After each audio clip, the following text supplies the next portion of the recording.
Hey, this is Matt from That Time We Woke Up in a Podcast and Had to Explain Manga, our heated adventures overanalyzing manga we find interesting, otherwise known as the OverMangaCast. And this episode, we are continuing Revisit Month, which has gone on to be about a month and a half at this point, with Demon Slayer by Koyoharu Gotoge, chapters 20 through 44, which brings you about to the end of Spider Mountain. I would like to thank everyone who voted on this at OverMangaCast on Twitter. This was your pick, guys. I mean, enjoy what you've done. Anyway, to the episode.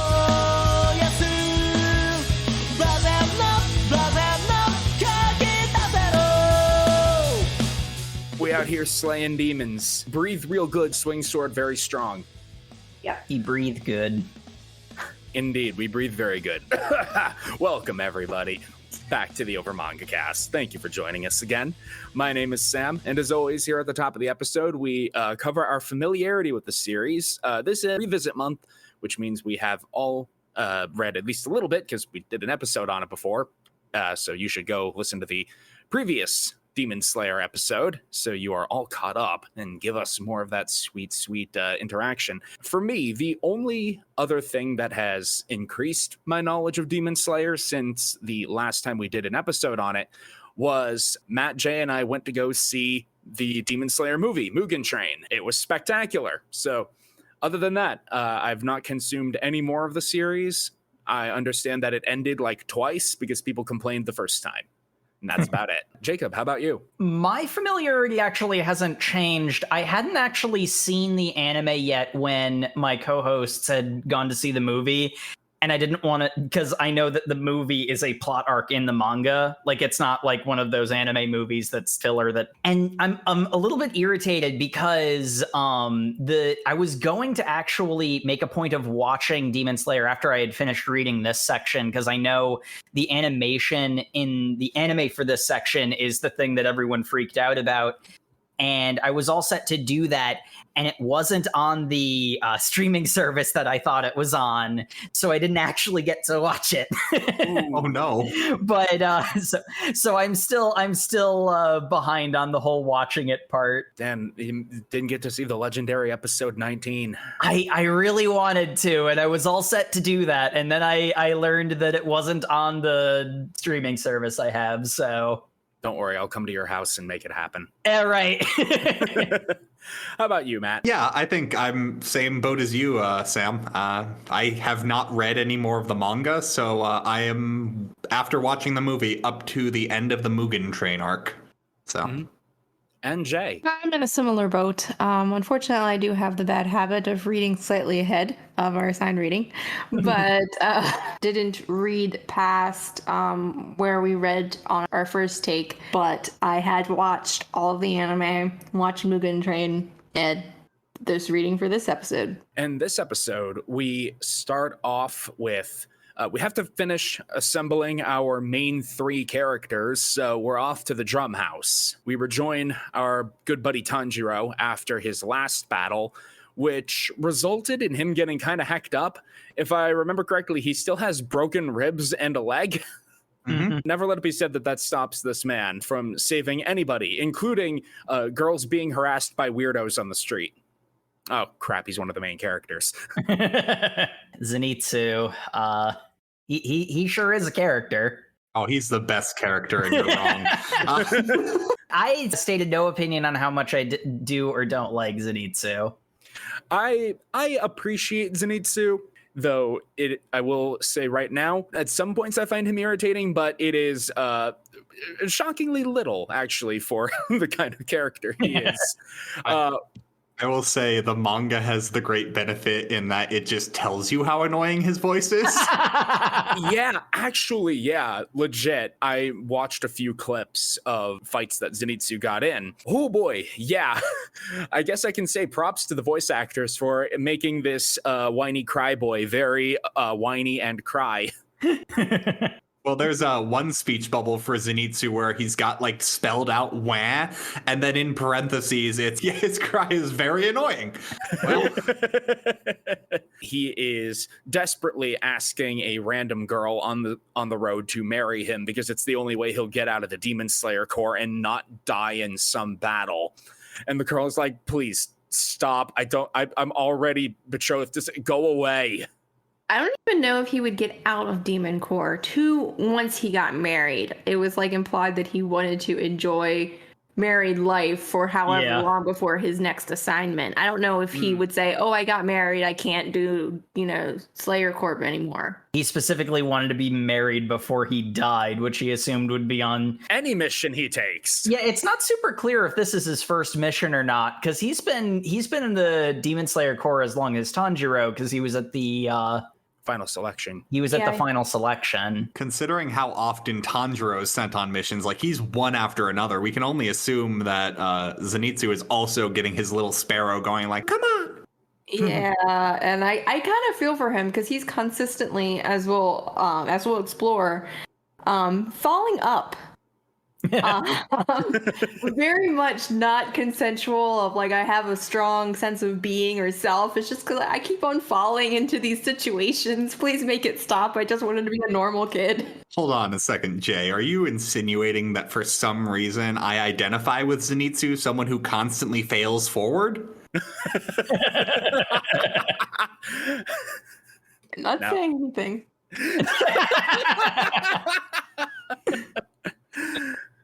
Projecting aside, Tanjiro manages to extract Zenitsu from this poor girl's life, and we get the classic.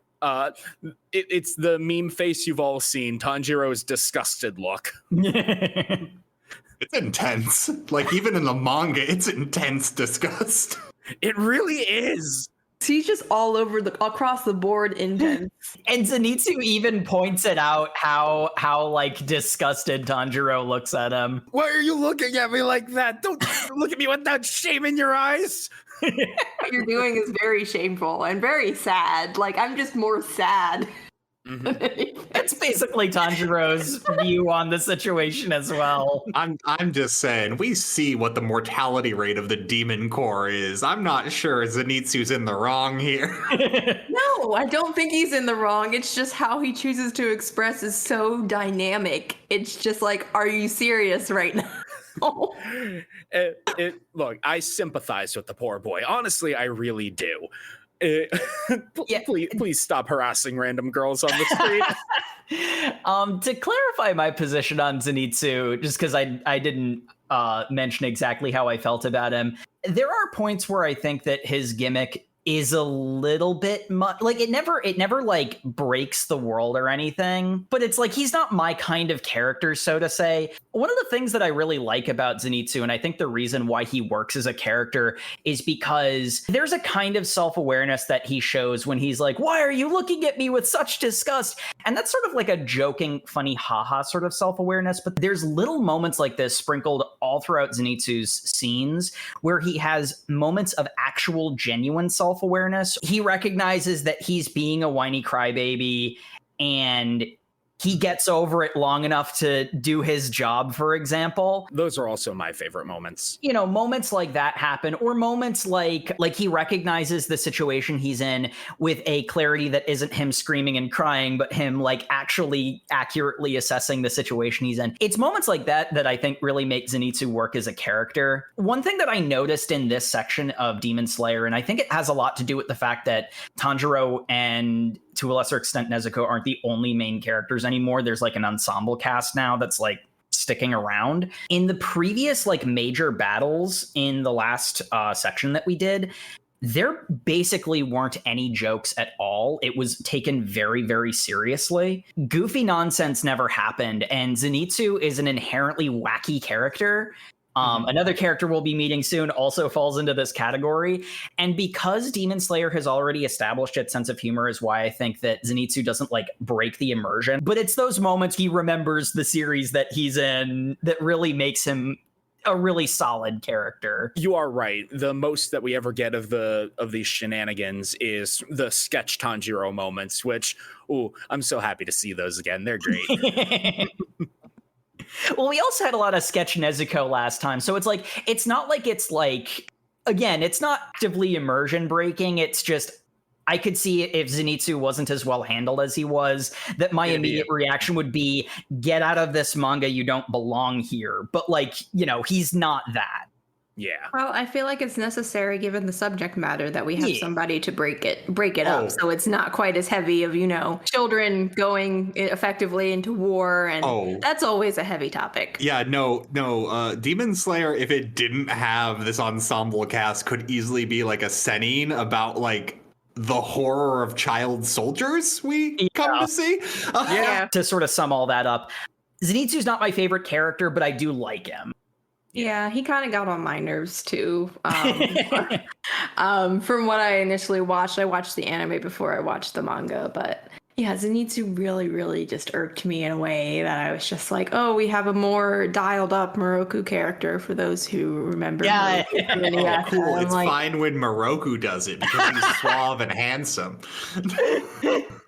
I mean, that's why I said dialed up. I mean, Moroku was, lecherous, or at least he portrayed himself as lecherous, and was, but he had a suaveness to it. He wasn't quite as shameless, I guess. I mean, he was shameless, but he wasn't this level of shameless. I was about to say, Moroku's asking for a slightly different thing than Zenitsu, but okay. Yeah, Look, the big thing is that Zenitsu, it has the coolest looking Iaijutsu in current manga, and I'm all about that. So, well, we'll get there. Yes, we will. Because we arrive at the next mission point, which is the Drum Demon House. This big spoopy mansion where people have been getting kidnapped. We know this because we have 2 lost children, which should in fact be 3 lost children, but their brother was taken. And brave little souls that they are, they came to try to help, but then they're like, oh, giant scary house, very bad.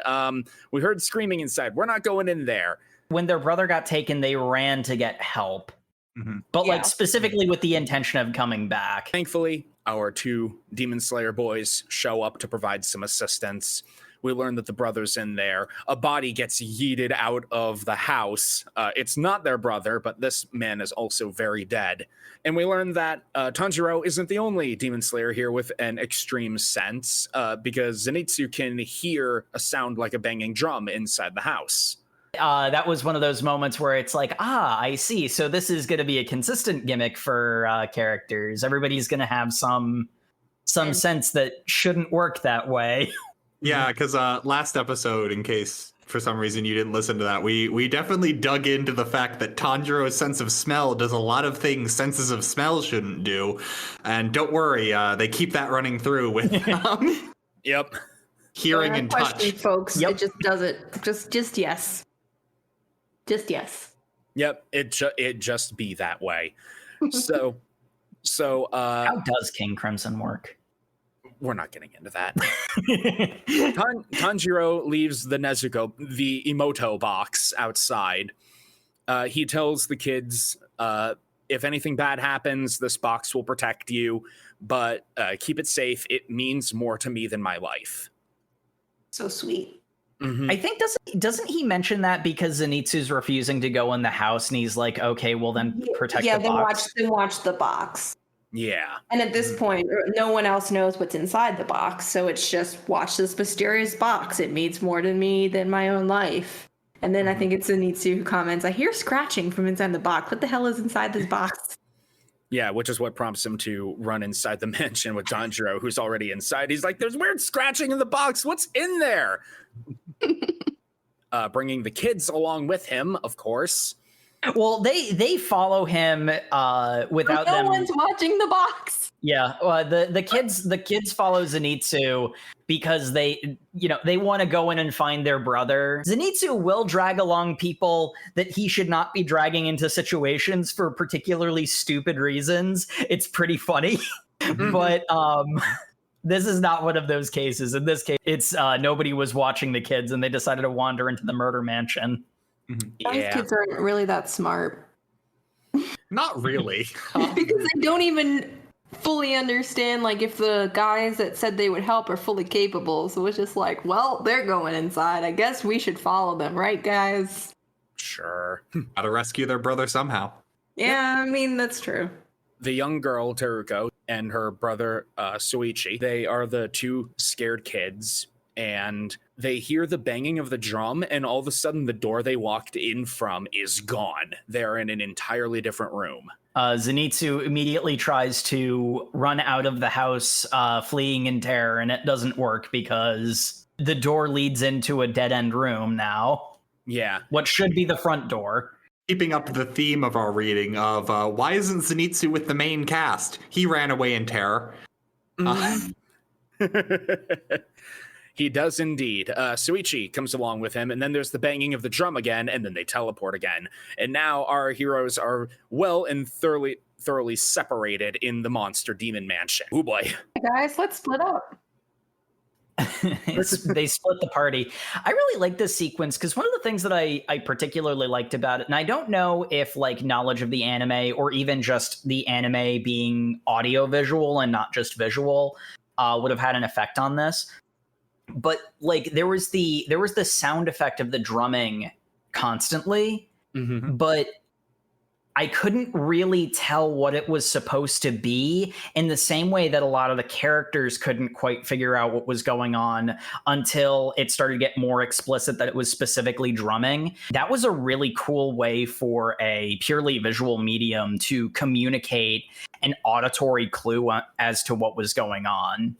That was really fun to piece it together alongside the characters, because Zenitsu actually knows a lot more than he lets on in a lot of cases, because he, with his hearing shouldn't work that way super hearing, actually kind of figures out what's going on a lot faster than pretty much everyone else. But as the audience, were focused on Tanjiro, and he's having a lot of trouble because the mansion constantly moving around, and there being a lot of sense that he can't pin down on, what they are and where they are, because he hasn't like directly interacted with them. Like he can smell blood, for example. He can smell something that's probably a demon over that way, or is it over there? Like he's really disoriented because his supernatural sense is not particularly useful in this case. Again, it was conveyed in a really clever way. The sort of like scratchy way that the drum beat sound effect was sort of like shoved on the sides, especially where like movement happened as well. As someone who saw the anime, it does help, but it also adds to the sense of weirdness, because, the beating of the drum sets the like rhythm of the scene. And so it almost feels like a cut up AMV when the drum is going boom, boom, boom. And like, it's just that shot holding on Tanjiro's face, and the rooms keep changing behind him. Is that audio cue diegetic, or is it... Or is it OST? Yeah. We learned that it is indeed diegetic because Big Demon Man comes walking down the hall with drums implanted in his body. I love this villain design. Kyoga, I believe his name is. Yep. He is a hell of a guy. Massive, lanky, long-clawed, like long, shaggy hair. Doesn't look like he takes care of himself. And with these grotesque drums growing out of his flesh. He's got one in each shoulder, one in each thigh, and one in his stomach. And he is extraordinarily grumpy. Yep. To the point where he doesn't even notice the two kids in the room next to him in the hallway. He's too busy growling about the people in his house and muttering and walking down the hall. Yeah, there's less of a sense that he's actively pursuing anyone, and just like pissed off. He's like, why are these damn kids in my house? Yeah. It's just, what's with all these squatters? It's less Resident Evil, more Less Resident Evil 1, more Resident Evil 8. Why are these people in my house? Actually, yeah, perfect. We also have Zenitsu and Soichi, who are similarly lost, wandering around. Soichi's wandering around. Zenitsu is clinging to his kimono and crying. And to be clear, the member of the Demon Slayer Corps, the one with the sword, is the one clinging onto the child, not the other way around. Not to belabor the point, but this is Zenitsu's entire character. They're both going to die. Like, yeah. They are randomly opening doors, trying to find their way around. And they open one door, and we find Best Boy inside. A man without a shirt and a boar head. Just standing there looking very menacing. A very realistically drawn boar head, too. Yeah, that was something I was really excited about because I was just like, oh, the detail. It jumped out at me, and I was just kind of like, I want to run my fingers through the hair. Okay, not where I was going with what I was going to say, but okay. I mean, like every hair on the thing is drawn. Like it looks like an actual. And the other sort of fun thing is those eyes. How does that boar head mask work? Jacob later on it gets more confusing. It is confusing. The longer you dwell on it, the less you'll understand it. But at least if you ever are able to watch the anime, it is somewhat explained. Though not explained, it doesn't matter. The answer to the question of how the boar mask works is, how does Tanjiro's nose work? Like, it's one of those. You're asking but it's still way too many questions. Yeah, it has a shonen superpower. That's smelling. What don't you understand? Well, there's some implications about smell. No, it's a shonen superpower. Okay. Spend all disbelief. Fine. We don't get to spend a lot of time with this new boar boy as he rushes out the open door and charges down the hallway, calling for combat and cackling like a maniac. He declared combat. Declared it. He wakes up every morning and chooses violence. Yeah, yes. which somewhat like Zenitsu is going to be something of a through line for this character, we'll call it. Mm-hmm. Oh, I love Enosuke. Look, Tanjiro's too much of a good boy. You need conflict to create story. Yeah, you need someone to balance out his good vibes. Like literally, Zenitsu and Inosuke are like the two opposite ends of the spectrum. Mm-hmm. Tanjiro's infinite courage, and then the infinite cowardice, and then Tanjiro's infinite good boyness, and Inosuke is fight me. Inosuke's infinite bad boyness. Ooh. Ooh. Ooh. I'll be quiet. Moving on. Moving on. Yes. We've got some demons in this house, right? I suppose. Maybe. That's two. There's three, technically, but I will forgive you for forgetting one of them exists. Because that one does not stand up to the boar's charge for very long. Yeah, I was going to say, I know there's at least two. I'm pretty sure there was three, but... Inosuke just runs through one of them, cackling about, I will become the strongest. You will be my stepping stone as I get higher and higher in strength and power. Die! And so it does. Yeah, when I was writing the outline, the Demon Slayer wiki informed me there was an Inosuke versus the Horned Demon fight, and I'm like, I don't remember that. It's because Inosuke runs around a corner, cuts this dude's head off, and keeps running. Is it even a fight? It's like more of an assault. Just like, attack this guy. Done. It's just a murder. There was no exchange of blows. There was no exchange of words. Nope. Mm-hmm. You're gone. Just, a casual decapitation. Which, honestly, I think just does so much to inform you of Inosuke's character. It really does. We already got a very powerful visual metaphor with the very finely detailed boar head, and the fact that he just runs forward without any regard for what's going on. It also tells us, like, how strong he is and how little he actually thinks ahead in a situation. He just sees something in front of him and he runs straight through it.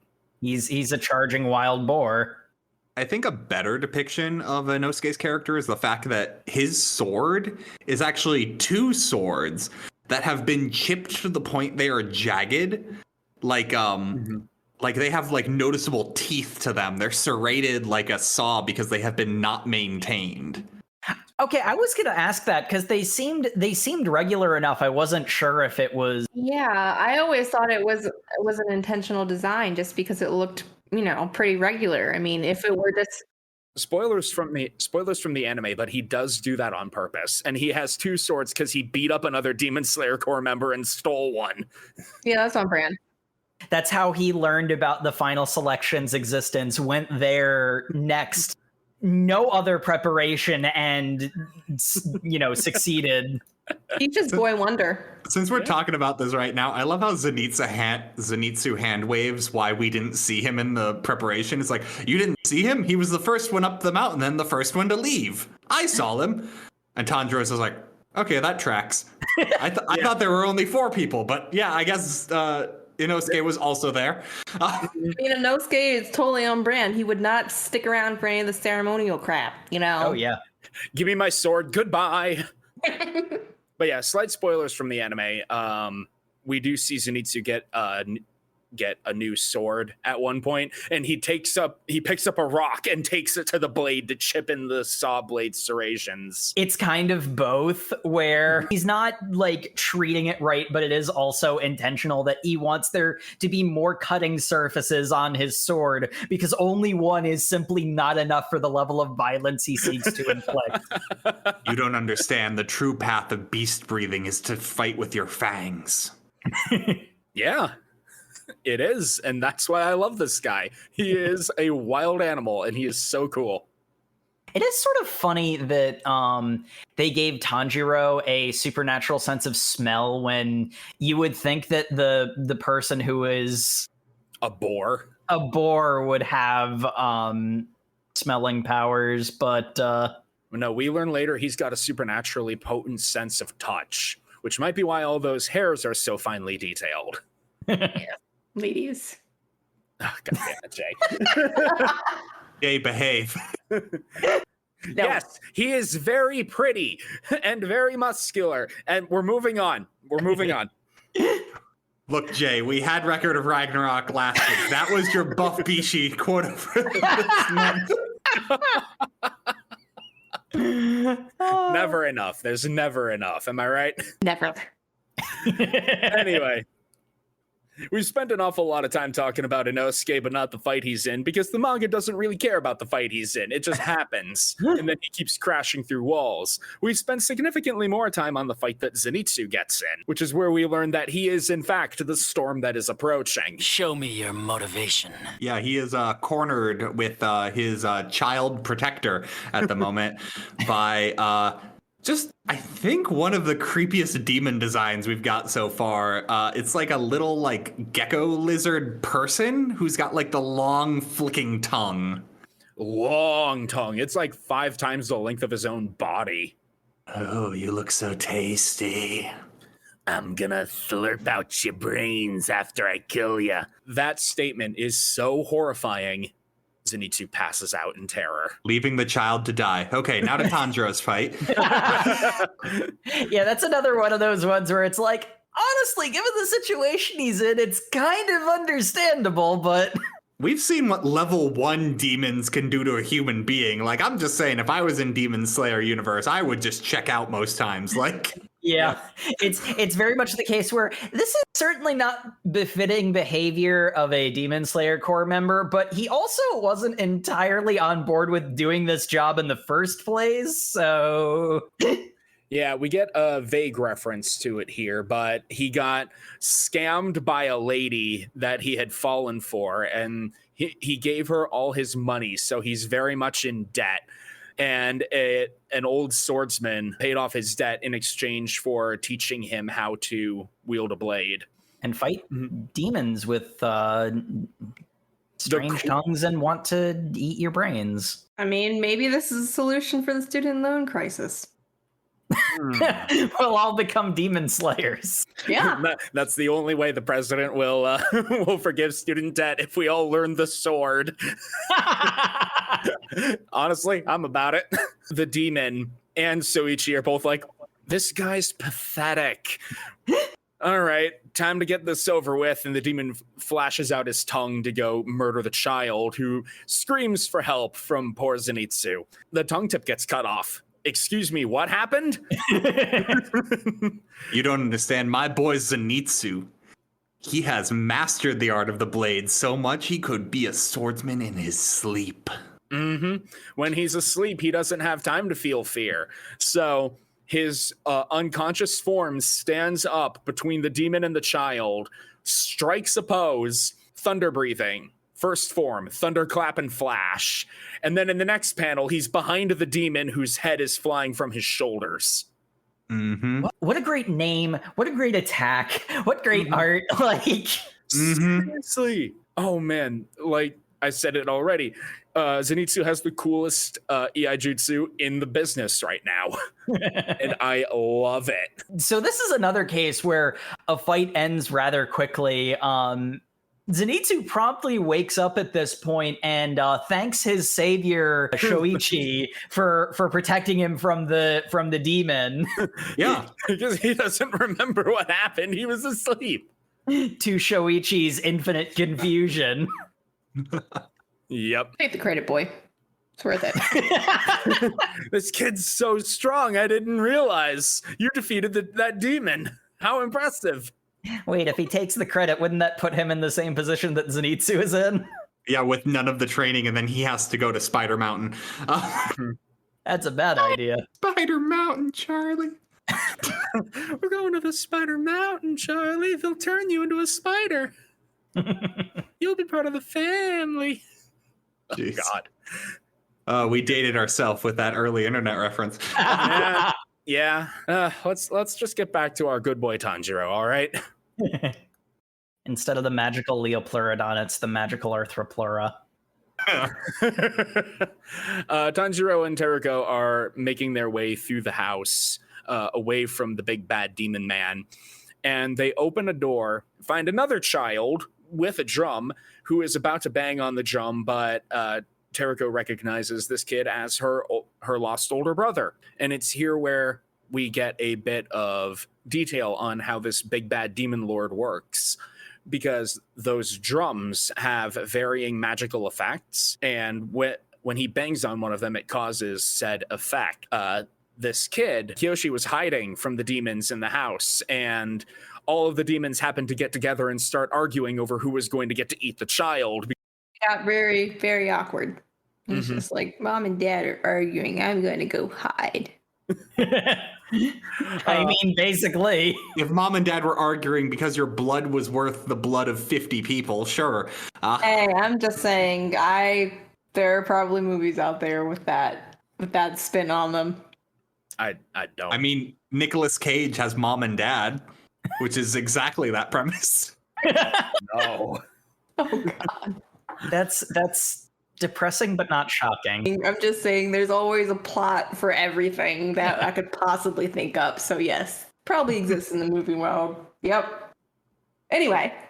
All I'm saying is that Kiyoshi really should be joining the Demon Slayer Corps, because he had balls big enough to go and rip the drum out of the big demon lord's back, bang on it, and that is the drum that allows for teleportation throughout the house.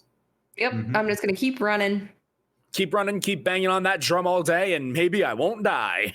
And so, leaving the two kids together with the teleporting drum, Tanjiro decides to go off and have the boss fight. Oh, we do have a moment where Enosuke shows up to interact with Tanjiro, crashing through a wall in full boar fashion, trying to engage with Kyogai, the demon lord, which is where we also learn more about these drum powers, because when he bangs on the drums, the walls start rotating, and he can make giant claw slashes appear in the ground, which presumably would also slash up anyone in them. He just wants these kids out of his house. Yeah, get these damn kids out of my house. We also learn an important fact. Kyogai used to be one of the 12 Kizuki. Mm-hmm. But his eye that shows that he's one of the Kizuki has been scarred over.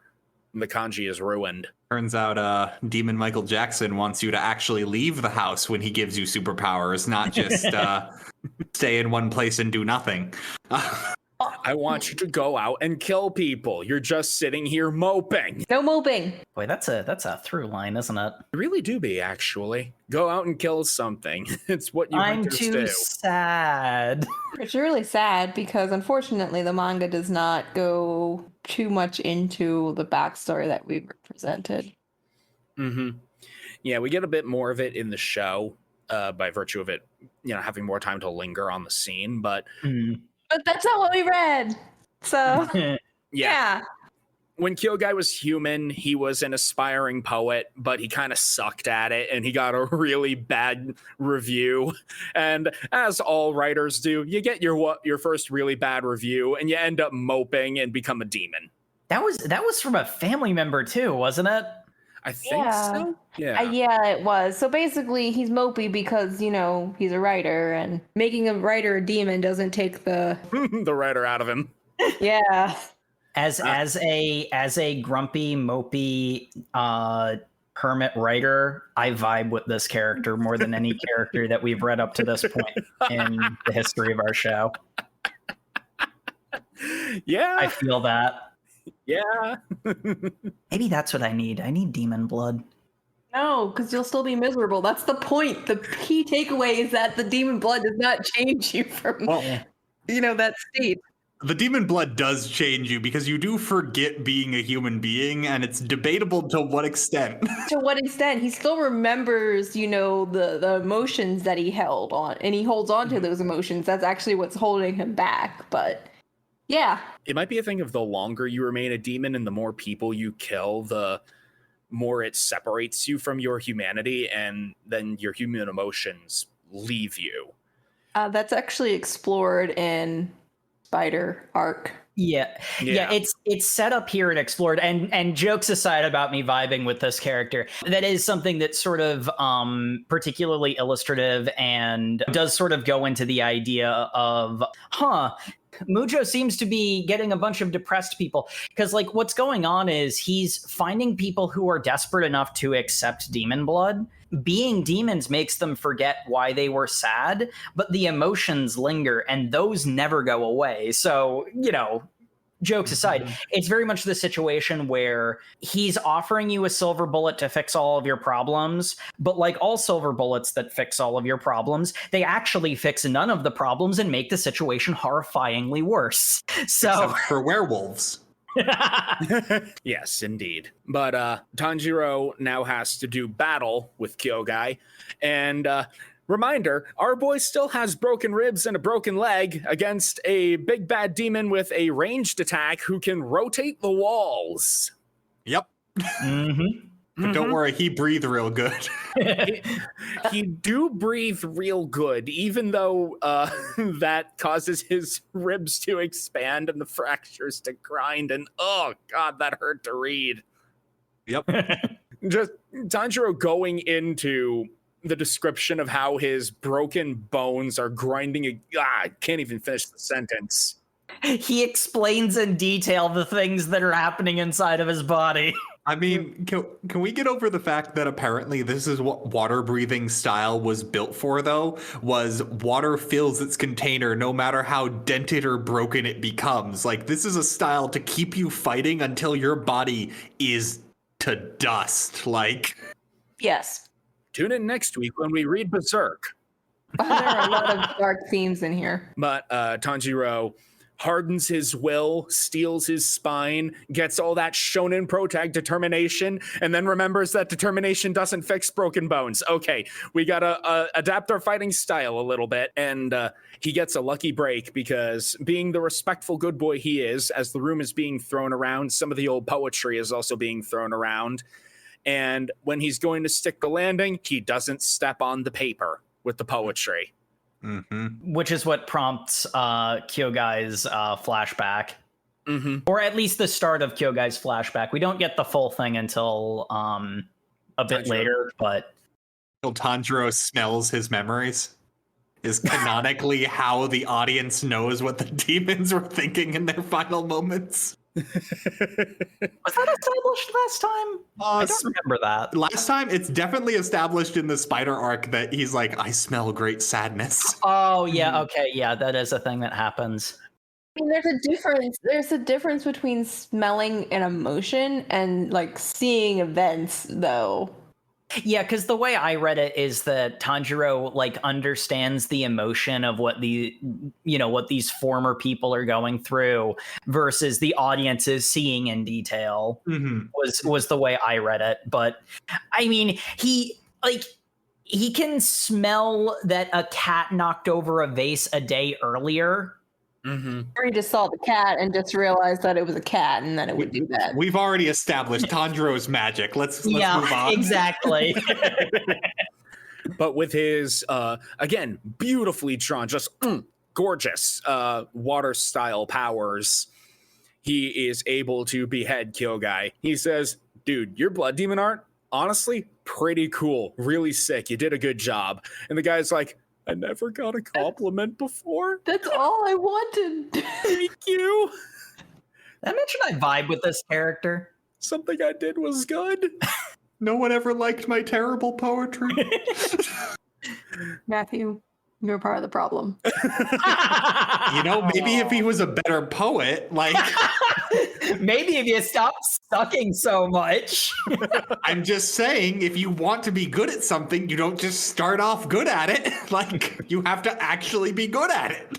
But you have to be encouraging. Like, immediately saying, oh, you're shit and nothing will ever become better is just completely There's a demoralizing. wide margin between being encouraging and going like, no, your homicidal rampage is justified. No, I'm talking about before he became a demon. Like, it's like his family members could have been more gentle about it and given him like criticism or something, not you're awful at this. Not literally standing on the page because that's what they think of it.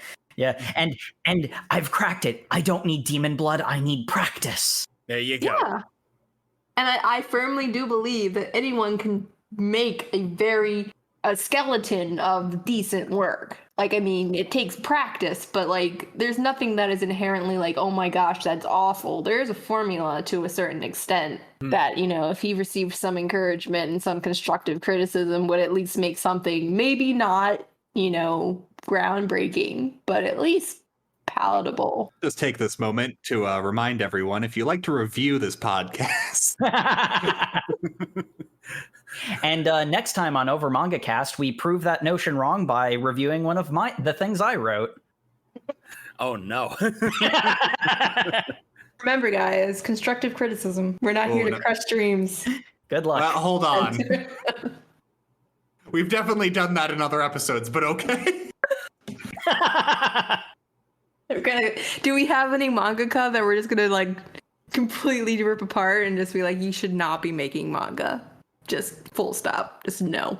I can't think of anyone right now, but I don't want to make any definitive statements. Side note, that should be a random episode. It's the inverse of finding the perfect manga. We also have to find the mangaka that should just stop. No.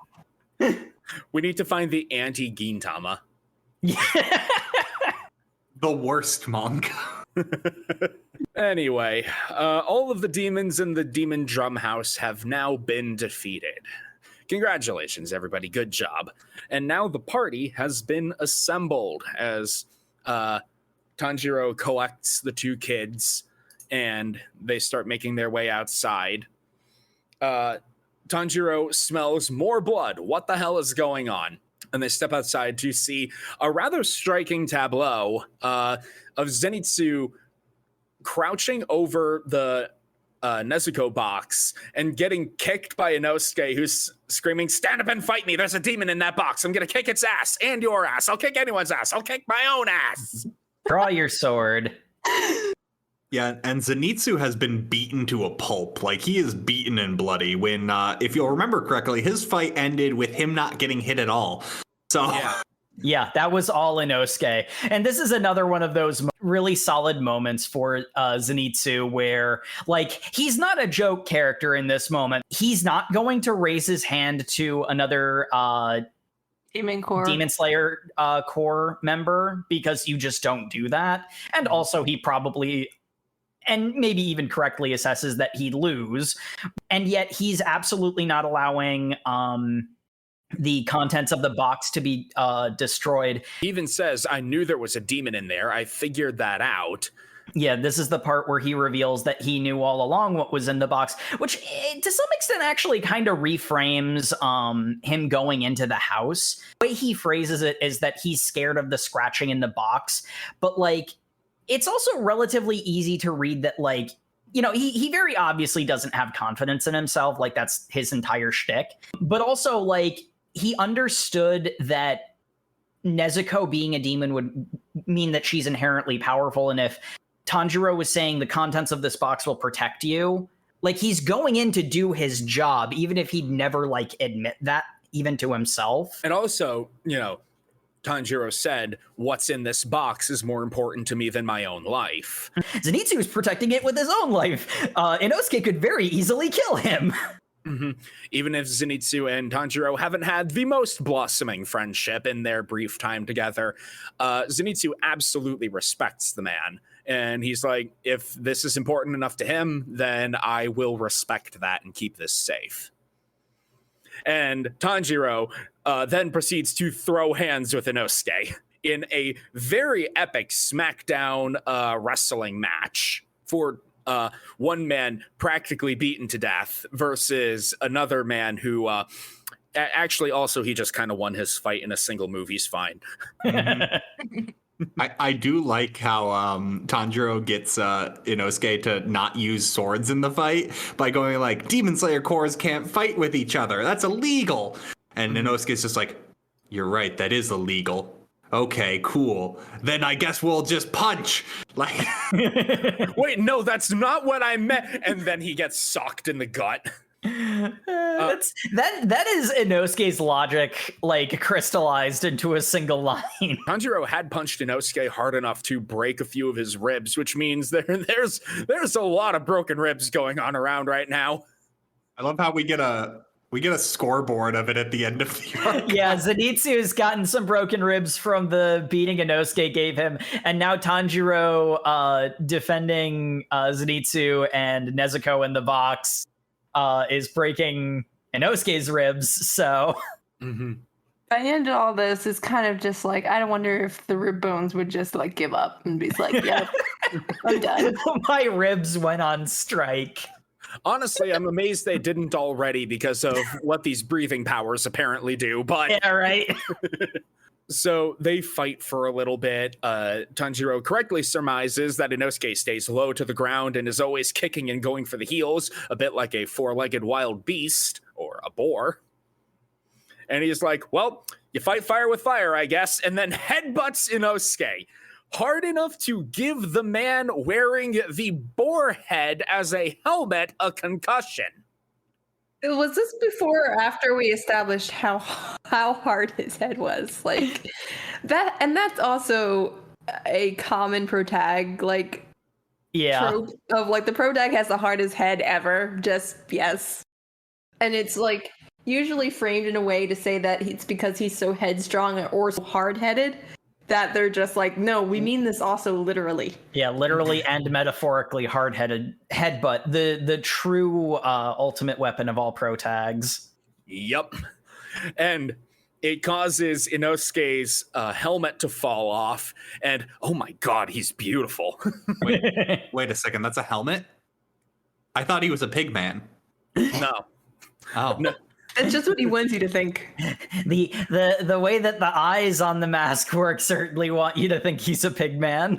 Yeah, they do emote. They emote, and also the mouth will open sometimes. You don't understand, guys. It's a lot worse in the anime, Jacob. The mask emotes a lot. That's amazing. The mask cries. Yes. It's very sweet. But yes, oh my god, he's beautiful. Yep. He's got the ultimate buff boy body and then a Bishi face. It is... He's the something. perfect man. He's the perfect man. I love how Zenitsu cries that it's not fair that he's so pretty while being so buff. Which implies that, hey, if you weren't so buff, maybe. Maybe. And Inosuke goes, what's the matter? You got a problem with my face? To which Tanjiro goes, no, I think it's very nice. We're still fighting. Yeah. Very self-conscious. That's why he wears the war mask. Very self-conscious. But the concussion catches up to Inosuke and he falls unconscious. Yeah, because he tries to keep going and then he just, like, drops immediately afterward. Yeah. Hey, Sam, I just got a message from the NFL. We're going to need to retake that last bit. Could you not say the C word? You know what? You're right. He had a negative incident with his brain.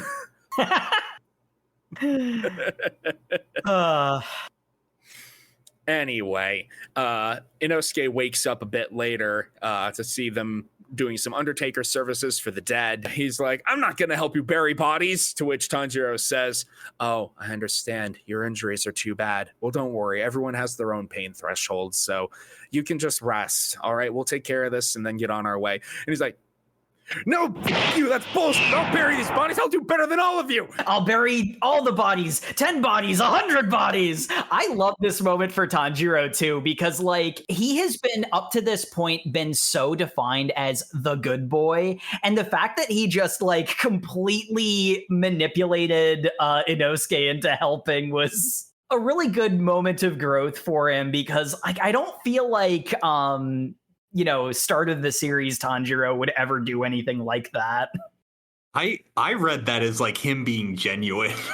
Like he was genuinely like, oh no, it's fine. You have a different pain threshold. I was taking good boy Tanjiro didn't understand how to talk to people. Like when he's like, do you have a problem with my face? No, it's very pretty. Like, yeah, that one I totally read as good boy Tanjiro. I think it was the expression that implied to me that like, because like Tanjiro like gave Inosuke a look and then said, I understand it.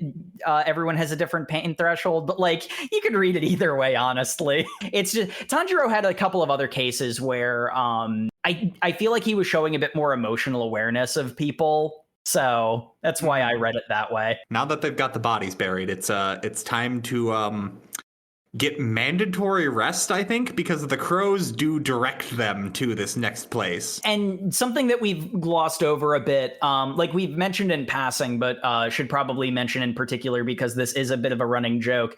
Tanjiro has a crow, Inosuke has a crow, Zenitsu has a sparrow, except he can't understand the sparrow, but everyone else can. Yep. I also love the running gag that we get explained in an author panel at the end of one of the chapters that Inosuke's crow doesn't show up in scenes because Inosuke has tried to eat it 18 times, so now it just hides. A poor burb. It's just sneaking its little beak out from behind a tree. And just like, hey, there's more demons over that way. Come back here, lunch. Oh, another fun bit we get in the little author basically sketches at the end of chapters is as they leave the group of children, the crow coughs up a bag of wisteria flowers that acts as demon repellent. Mm-hmm. And I just saw the crow do that and I'm like, so that crow can do that at any time and chooses not to. Okay. We're going to say it's because of a limited supply and definitely not for any other reason. There's literally a mountain of wisteria flowers. We've established they're not a limited resource. But isn't the idea that they're sent out there to eliminate demons? So you can't hide from them. You have to go out of your way to, defeat the population, decrease the population, not just, avoid them forever. Look, I'm saying demon repellent has a lot of uses, but let's not go too deep into Demon Slayer's world building. Let's just take the Harry Potter route to it. It tells a good story. Don't dig too deep into everything off the main path. The reason why that came up is because apparently the elder brother who got kidnapped has the super sweet blood that's worth 50 people's blood. Yeah, it's sort of it's implied that it's a blood type thing, but again, it's one of those ones that maybe best not dig into it. Anyway, they go to Grandma's house to get their ribs healed. They go to Grandma's house to get some cookies. This was apparently a family that was once saved by a demon slayer, and so they swore a generational bond to the demon slayer core to serve as a safe house. And it's like, oh, thank God they're going to get some rest. Please. They're actually going to heal from the injuries they incurred.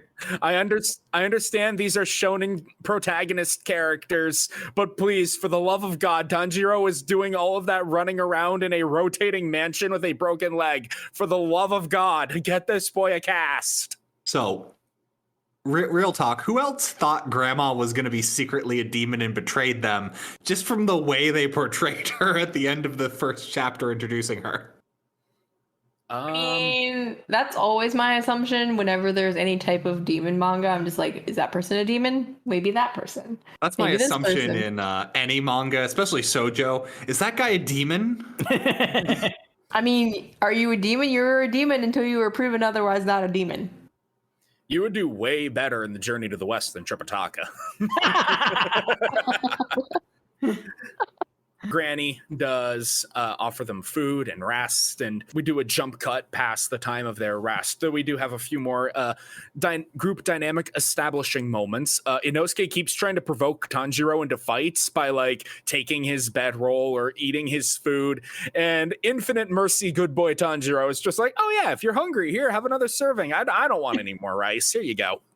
Yeah, that's my favorite, because that one is definitely like good boy Tanjiro doesn't understand what being provoked is. Like, it doesn't compute for him. Provoke into a fight for Tanjiro wholly centers around, are you threatening the things I've sworn to protect? If no, then what you're doing is not provoking violence from me. Yes, he has a very limited sense of self.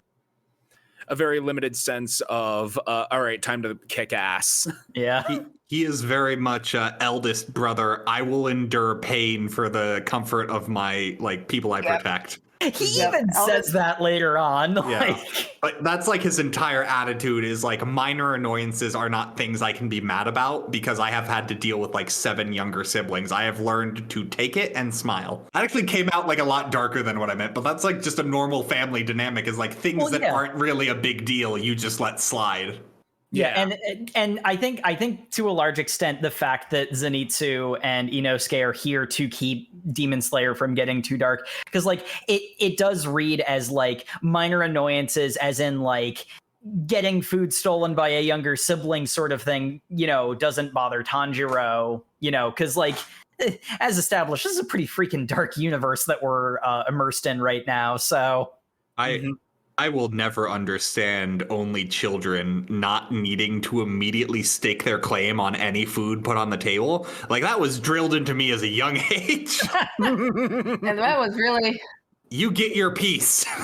I mean, that's how my mother was raised, one of 5. That's how I was raised. I'm just sitting here as the only child, like, oh. Yeah, I'm just like, yeah, we got around to it. You only children, not understanding that food is a limited resource you need to fight for. We often had leftovers, if that makes it any better.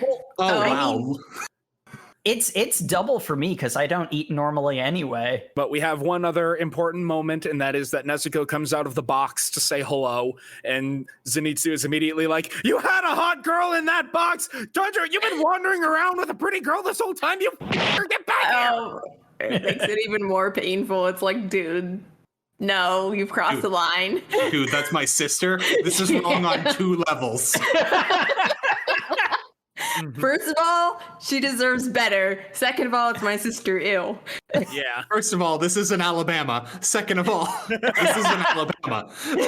Those little scenes, I think they do give us a very good idea of what the months of recovery are like, and that's something I'll always praise Demon Slayer for. Its pacing is very solid. It cuts out a lot of the fluff that other manga would probably like spend greater amounts of time focusing on. If this is not actively advancing characterization or the plot, then we're just skipping over it. Doesn't need to be there. It's not so much specifically Demon Slayer as like that's something that Shonen has gotten better at than in the past. Yeah, I'll if you will all remember from our filler episode where Matt and I discussed filler, I think that Demon Slayer, perhaps the most out of the new wave of big shonen, is a real response to the infamous days of massive filler that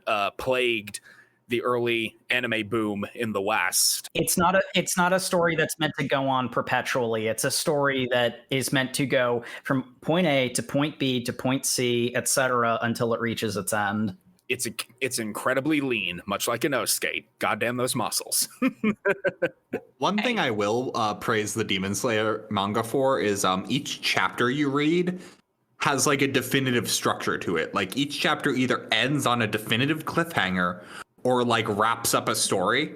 And I really appreciate because like each chapter is readable in itself, where sometimes you'll get a shonen where like you'll get an end and it's literally just like, hey, I ran out of pages for this week. Don't worry. There will be another 15 pages next week and another 15 pages next week. And then you'll have a complete story over these 4 chapters. Planned out. In other words, there's a beginning, middle, and end. It's very satisfying. Or it's got like a cliffhanger. Like it's like watching episodes of a TV show. Like it feels good to watch one episode. Like it feels good to read one chapter. Like specifically the chapters are well planned out as well as the overarching story. Mm-hmm. I also like that the recap isn't that long.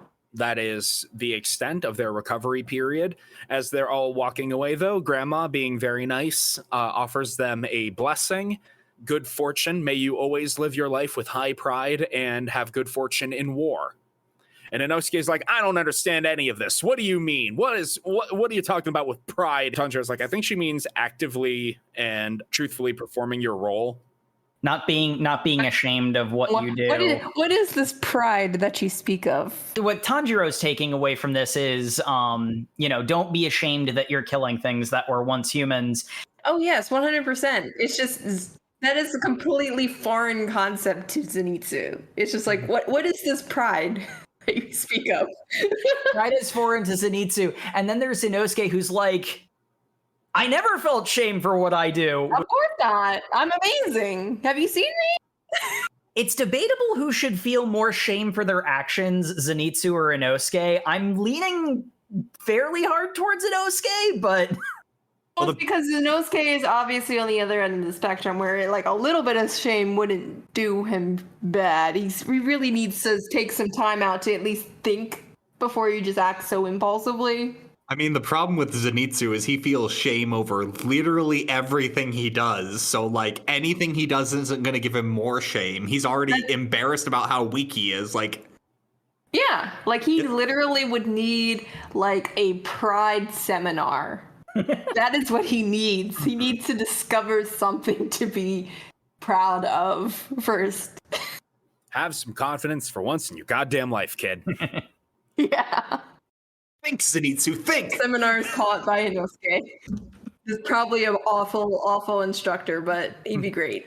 I was going to go with getting the robot Zenitsu, but... Now I need the Think Zenitsu think with his sensei as... Oh, don't do Gramps dirty like that. You know what? You're right. Gramps is too good for that. We should do an episode on Invincible. That'd be fun. That's also a comic. Oh, then definitely. Yeah. If you want to see us break out of the manga mold and look at a Western comic, except for all the times we did webcomics.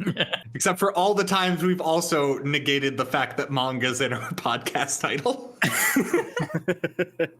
Anyway, we're getting a bit off track. It's time to go to Spider Mountain. Spider Mountain? Yay, spiders.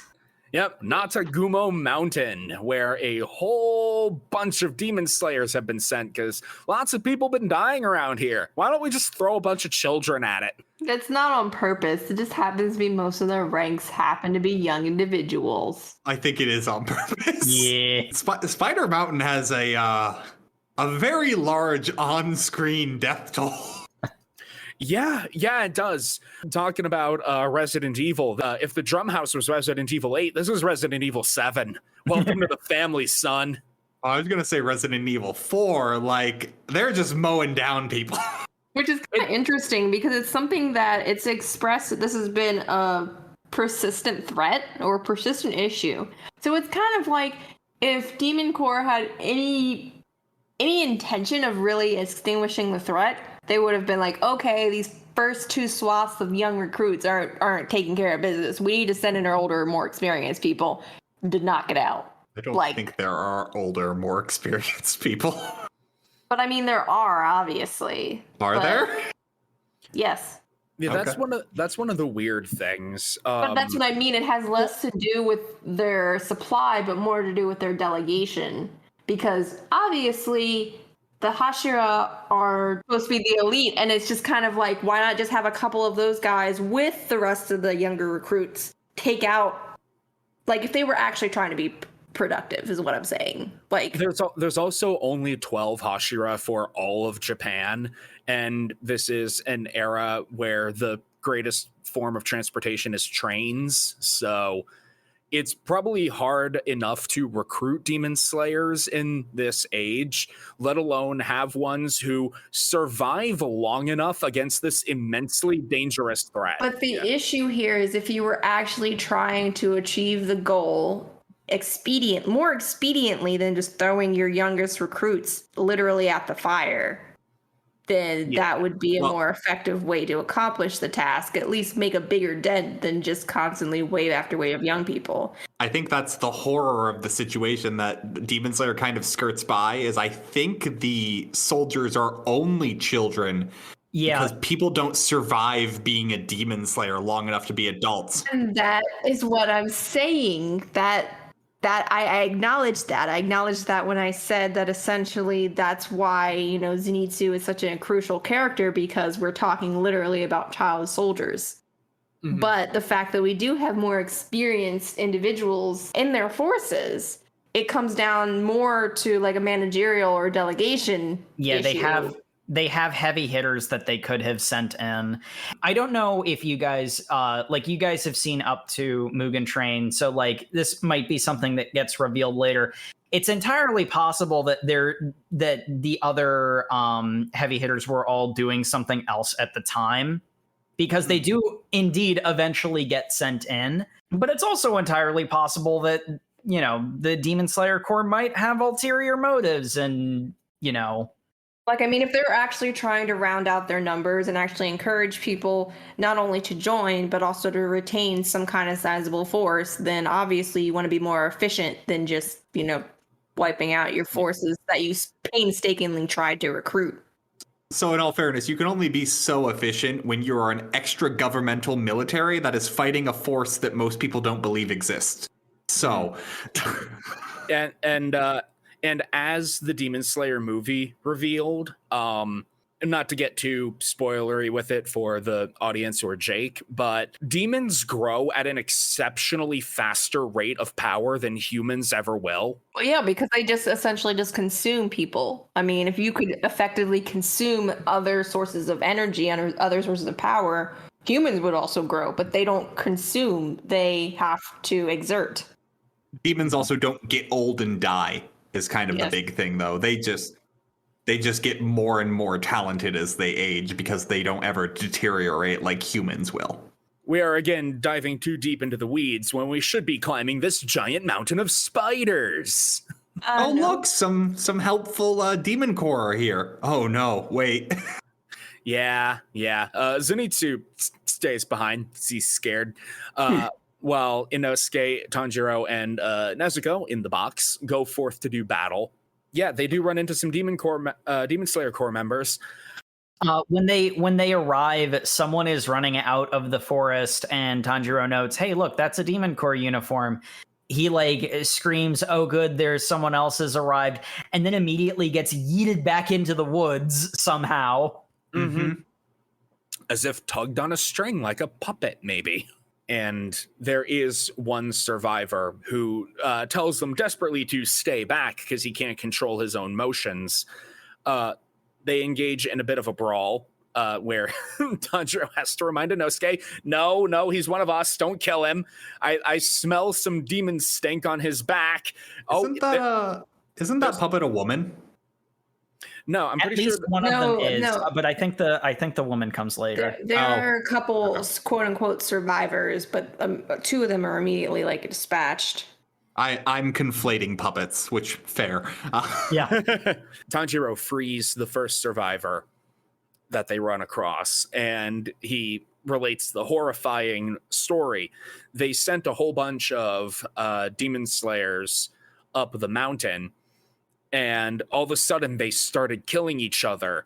not because they like fell apart into infighting or whatever, but because their arms and legs started moving against their will. Yeah, and see, their real problem was they sent a bunch of the nameless Mook demon slayers when they should have sent the team of protagonists. Because boy, do these demon slayers, they're all wearing like literally just the uniform. Look, that's how you can tell if a member of the Demon Slayer Corps is actually worth anything. They're wearing something else over the uniform. Or nothing. Tell me I'm wrong. Yeah, that's how you signify you're worthy of getting a name, because none of these people get names. Hey, you be nice to Murata, the name of the first survivor they meet. Yeah. I didn't have to look that up on the wiki. So they realize that they can cut the threads in order to drop the puppets, but then more threads just get attached, so we have to deal with the puppeteer demon. And we learn Inosuke's super sense superpower, his impossibly fine sense of touch. He puts his swords in the ground, strikes a pose, does his beast breathing, and with his sense of touch is able to determine the change in air pressure around the puppeteer demon, pointing them in the right direction. Makes perfect sense to me. So just gonna point this out right here. Sam, do you remember Inosuke having this power? I remember that Inosuke used this technique in the show. I thought it was a specific beast style kata that he was using. You know, the keen senses of beasts go beyond that of a human to allow him to pinpoint the enemy location, because, you know, Tanjiro's nose is once again overwhelmed by all the demon stink in the area. I forgot that it was explained as he touch real good, therefore feel air. Yeah, I'm thinking that might get a little erased out going forward. But we'll have to see. Because I did not remember this, and when I read the announcer bubble about it, I'm like, oh, what? See, personally, I'm waiting for the Demon Slayer Corps member who can taste so well that they can sense demons from a mile away. I need to lick you to know if you're a demon. Please no. That is a taste of a demon, Giorno Giovanna.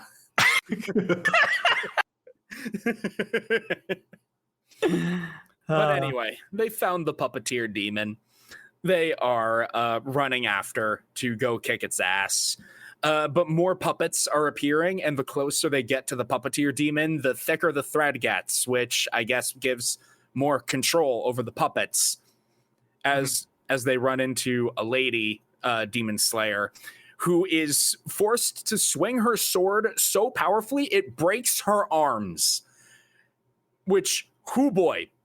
Mind control powers are already one of the ones that personally just freak me out so much. They trigger some deep terror in my mind, and seeing that, ugh. Yeah, I gotta say, this is one of the more horrifying things that any of the demons have done. And I think the reason why it works so well is that you kind of feel like that maybe there's a chance that these people can be saved, because they're alive still. Mm-hmm. And the fact that it's the way it all plays out is what I think really makes it effective in really making you feel for these people. I mean, Jacob, isn't it better to think that they were dead all along? Ignorance is bliss. Our boys try to save them by throwing them up into the tree branches in order to tangle them in the trees, and that seems to work for a bit. Inosuke's enjoying the game, but the puppeteer demon, who is a lady told by a young boy, "You better perform or I'm telling father." Please, for the love of God, don't tell him. Okay, it's fine. I'll get it done. She's like, great, you tangled up my puppets. Well, breaks their necks. All right, time to send in the big one. Yeah, and in a pretty graphic fashion it's something that, and honestly, this is one thing that I think Demon Slayer is pretty darn good at. It doesn't overindulge in particularly graphic violence. So the places where you see someone's head twisted around backwards have a bit more of an impact. Mm-hmm. And again, like, these people were alive, so it's very much the case where, you know, you kind of like you're rooting for them to be okay, and then you see this happen so casually. There was no hope for them from the beginning. They were dead the moment they set foot on the mountain. You need to be reminded that in Demon Slayer, compared to demons, human beings are paper dolls. We do get a very epic fight where Tanjiro and Inosuke pull a epic team maneuver to defeat the big puppet demon. Can we establish that the big puppet demon is a demon corpse without a head that is being puppeteered? By a demon. Yeah, that was weird. It's weird. It's not really explained, but it's cool. It is cool. And it's like, okay, we are never going to be able to get close enough to this lady with all these puppets around in order to pull this off. So Inosuke just yeets Tanjiro at her. Makes sense. Because we've established Tanjiro weighs nothing when it's convenient to the plot. And this is honestly, as much as I love what comes later in this section, this is probably my favorite moment in the entire manga that I have consumed so far. Because Tanjiro is flying through the air. He's shadowed by the moon. It's a totally epic moment. Mm-hmm. And he looks down at this woman and he sees the fear in her eyes. The fear breaks and becomes this accepting relief. This idea that her suffering will be over when she dies. Mm-hmm. And so he was going to do just a standard cut, but he alters his attack to water-breathing fifth form, gentle rain. And it's a cut so fine, it kills the target when they feel no pain. It's yet another really good establishing moment for the type of person Tanjiro is, because like, despite the fact that this is a demon and a different kind of good boy protagonist might hesitate to actually finish them off. But no, Tanjiro recognizes they're a demon, I have to do my job. A demon who has actively killed people that Tanjiro was in the midst of saving in front of him. Yeah, this woman killed someone 15 seconds ago. Like, it's a moment where like a different kind of protagonist like might hesitate or something. A different type of protagonist might be like, "Hey, I know you just killed a bunch of people, but you're really strong and I'd like to fight you later." Tanjiro, does his job. I like the way that like they establish what this particular one does, where it's like it can only be used when there is no resistance from the opponent, but then it is a cut that the person cut by it feels no pain. It's establishing something that we already know about Tanjiro, but it's a really good reinforcing moment of that idea. Mm-hmm. It's a moment of beautiful mercy. I adore Tanjiro. He's my favorite protagonist in basically all shonen. More so than that, I really like how one of like the 10 techniques of a water breathing form is specifically a technique that cuts with no pain. Like, it is a technique designed for mercy. Yeah. Really says something good about Orokodaki, because he developed this style. He developed it. Yeah, that's what I was going to say, is that Tanjiro isn't the only like good-hearted, merciful person. But meanwhile, as this absolutely beautiful moment is happening, Zenitsu finally plucks up his courage to go up the mountain, because you don't take a girl into a situation like this, Nezuko! One thing I will say, in a difference between the manga and the anime, I appreciate that the manga treats this entirely as the little author sketch panels at the end. Mm-hmm. This entire sequence of Zenitsu going into the mountain, yeah. This is cut away to several times in the anime as like actual sections that are being animated and voice acted and all that. In this, it's just a panel of him running around in an unfinished sketch screaming for Nezuko. Zenitsu in the manga gets a lot more respect because he is used a lot of times in the anime as filler for not the best reasons to his character. Honestly, yeah, I 100% agree with that. And I appreciate the fact that the boy gets a little more love in this. But Zenitsu does get involved in a fracas as he is running away from a spider with a human head. Oh God, it's so disturbing to look at. Yeah, that's his reaction of what the heck is this? It's literally that one spider monster from the first Toy Story. Like, cannot process. What is this? What am I looking at right now? Zenitsu just goes like, this shouldn't exist. I am running now. I'm dreaming. Please let me wake up with my head in Nezuko's lap. Oh God, save me. Once again, Zenitsu has a reaction that is entirely fair given the situation he's in. Not like a Demon Corps member, mind you, but completely fair given the circumstances. Yep. And unfortunately, he goes from frying pan to fire as he runs into a clearing with a whole bunch of bodies dangling from threads and even a house up there.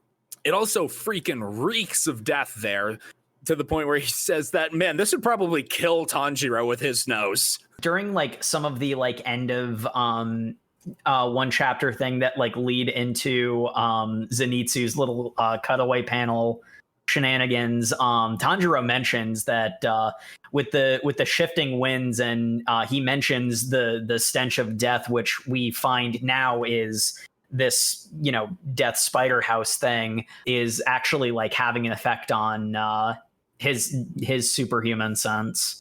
An even bigger human head spider drops out of a thread from the house and is like, dumbass, you got bit by a spider. You'll become one of us. Here, let me explain in painstaking detail exactly how long of a process it will take for you to become a spider boy like me. I love how this shonen manga, like, the villain explains his thing is actually taken diegetically, too, because it's like, and then this will happen. And he brings out, like, a clock to identify, like, the different stages of being turned into a spider will happen over, like, the course of, like, 6 hours. And Zenitsu hears half of that explanation and just goes, nope, nope, nope, and then passes out from fear. And the guy's like, I wasn't done monologue. What a weakling. It's pretty great. He climbs a tree because he doesn't want to deal with this anymore, but the other spiders start climbing it too. Yeah. And then he passes out in a tree, so he's going to fall and hit his head and die on the ground. He's like, how boring. I wanted another little spider for my... Wait, no. Is he turning in the air? Oh, no. We get a flashback to Zenitsu's training where he was also up a tree trying to flee from his problems, sobbing and crying and saying, I know I'm weak. I know I'm pathetic. I'm trying to do my best. I train all the time, even when I'm alone, but I'm just no good. I'm sorry, Gramps. Incidentally, he has black hair at the time. Mm-hmm. Yeah. He has black hair right up until lightning strikes the tree he's in and turns it blonde. Okay. That works. I mean, it's either blonde or I've seen white because, you've suffered a trauma and it's just like it shocks your hair to the point. Yeah, that's a commonly used trope in a lot of media. I am convinced that... because we learned that Gramps was a former Hashira, and since he's teaching the lightning breathing, he was probably the lightning Hashira. I'm convinced that Gramps summoned that lightning bolt. Oh, he's so nice to Zenitsu otherwise, though. I know. No, he beats the crap out of him constantly. I was going to say, I'd buy him doing that. And honestly, kicking the pants is really what Zenitsu needs. The other thing that's sort of interesting about this whole sequence is that...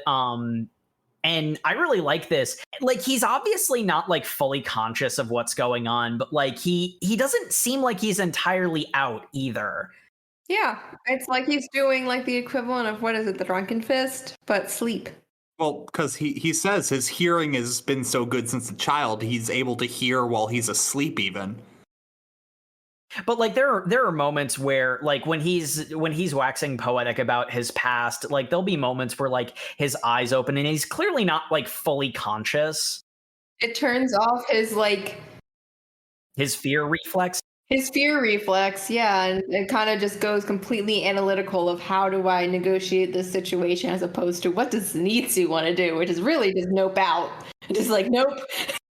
I mean, even more than that, though, like, we get established by Tanjiro constant amount of times that during their breathing techniques, like panic, is what kills your breathing. It makes you like infinitely weaker. And the fact that Zenitsu's constantly panicking that the second he like goes to sleep, his breathing instantly calms and instantly falls into focus of what it needs to do. And like his thunder breathing is perfected the second he gets over himself when he's not constantly fretting. Well, the thing about that, though, is, and this is sort of what I want to call out about this moment, because that's absolutely what happened the first time we saw him use it. In this case, it feels like there's just that edge of consciousness where Zenitsu realizes that that's what his problem is. Not his joke self-awareness where it's used as a punchline, but his actual self-awareness kind of shows through. But it would have to be how confident, or not confident, but how comfortable does he have to be? Like, okay, the best way to address the situation is to shut off. Like, I don't think that's entirely something that he recognizes, so that he's just like, okay, I need to shut off now. It just kind of like he literally passes out, and that is the effect of him passing out. Whereas if he's able to actually control that and acknowledge it and say, okay, I need to shut off. Well, what I'm saying is, in this moment, we're getting him starting to like recognize that, like, this is like sowing the seeds of his character development to the point where he can, do this on command instead of just when he passes out from sheer fright. Anyway, we should probably explain what does happen, though, because we kind of skipped over that bit. So basically, in his flashback with Gramps, we get him apologizing to him profusely because he's in his training. He has only learned one technique, and even then, he can't get past it. Like he gets too hung up on himself. He can't move on. He's been taught one technique, and Gramps finally goes like, "Hey, kid, don't worry. Like, if something's hard, just keep doing it. Like, you have learned one technique. All right, you know that technique. Become the best at it." A katana is made by forging steel until it is free of any impurities. Do that with that technique. I don't fear the man who's practiced 10,000 techniques once. I fear the man who's practiced one technique 10,000 times. Which is such a cool moment. It really is. As we see Zenitsu in his semi-conscious state improve upon the technique even further. We saw the thunderclap and flash. Now we see it sixfold as he uses it to ricochet off trees, slice upward as a rising thunderbolt, crashing through the hanging house and decapitating the spider demon. Yeah, it starts off by him using it individually on spiders, and the spider demon that he was fighting is like, oh, he only knows one technique. I'll finish this now. At which point, he dies in the same second, basically. Suddenly Zenitsu modifies it to use it consecutively and is able to eliminate all of the remaining spiders, including the main one, all in one stroke. Like, I think canonically his technique takes like a fraction of a second. Well, he is moving like lightning. Mm-hmm. And again, the chestnut that Matt brought up last time in Demon Slayer is the elemental effect of this a metaphor or literal? It's blurred a lot on Not-to-Gumo Mountain, particularly with Zenitsu, because at one point the air is literally vibrating and the spiders that are like climbing on top of him are blown away. And he hasn't moved yet. So, as someone who has only read the manga and not watched the anime, the question of are they like magic? It's definitely Charles Atlas superpowers, but I think that's all it is. It definitely starts blurring the line on Spider Mountain, though. Don't you agree to that, at least? They start doing things that are inherently like, in the next fight especially. As far as I saw, they just did stuff that you do with Charles Atlas superpowers. I mean, okay. Because I think I know what you're referring to, but we'll get to that in a bit because that's a little bit off. Yeah. But like in the case of Zenitsu, he's moving at such ridiculous inhuman speeds that it's causing the air to like that's something that you do with Charles Atlas superpowers. It's worth cutting a fine line. It's like, what is superhuman in the universe of Demon Slayer? Goku pushing a rock the size of a hill that's like, 20 times his size or whatever. Like, that's not superhuman in the Dragon Ball universe. That's Charles Atlas superpowers, and that's how I read what they're doing in Demon Slayer with their breathing arts. Okay. Yeah, I think that's a fair take. Yeah. Anyway, Zenitsu dies. He collapses on the rooftop of the hanging house, still with the poison in his system that's turning him into a spider. And he manages to retain just enough focus to use his breathing techniques to slow down his heart and slow the spread of the poison. I don't really think I ever got annoyed by Zenitsu, but he's not really my kind of character. But the thing that really sold me on him and made me really like him was when he's laying on the roof of this house after, he's, like, it's like he's survived the fight, but he's still poisoned and still going to. Like, for one, again, sort of owing to the idea of like how conscious was he of, what he did. He seemed to at least have some level of understanding of what he had just done. And the moment that really sold me on him as a character was when he's saying, I have to keep trying. I have to keep surviving. I'll do the breathing as best I can in this state. He says that he wouldn't want Tanjiro to be ashamed of him. Mm-hmm. And I love that moment because a joke character would say, I wouldn't want Nezuko to be ashamed of me because, that's the girl I want to woo. Yeah. In that moment, Zenitsu is like, he doesn't really have a relationship with Nezuko. Like, he barely knows her. He does, on the other hand, know and respect Tanjiro. And that's such a real human moment for him. He's not being a joke character in that moment. And that was what really sold him as a character for me. Yeah. No, absolutely same. It was after this moment in the anime that he went from, cool man has funny gimmick to, all right, he's a serious contender for favorite character. But we have to get back to the other two best characters in the show. Because there's still more demons on this mountain. And as Spider Mom was dying, she did warn Tanjiro, the 12 Kizuki are here. I think she meant to say one of the 12 Kizuki are here, but yeah. I thought she meant to say the 12 Kizuki was here. Like the Kizuki number 12. Oh, okay. Then I, like Tanjiro, misinterpreted that because he thinks, I thought demons were solitary. Is there like a whole clan here? And is it all the Kizuki? What's going on? They continue to run up the mountain. They run into a big bad spider dad. You got that dad bod. Yeah, if your dad was freaking Arnold Schwarzenegger, this man is huge. This was the demon design that I personally remembered most vividly. That spider head was something else. This is a buff dude with a very realistic spider head. Well, it's a very detailed spider head because that mouth is... Yeah, it kind of killed the illusion for me. I was just like, okay, okay, head. And I was like, nope. This is what people who assume that mermaids have the fish part on the bottom look like. Hey. I take offense to that statement. That's an acceptable version of mermaids. Part 2 of mermaid litigation. No, we're running out of time. We don't have time for bits. So they attempt to fight this demon only to find out that not only is he buff, he's also extremely hard. Phrasing. Because their swords cannot cut into his flesh. Could have said durable. No, that's not as funny. He's thick.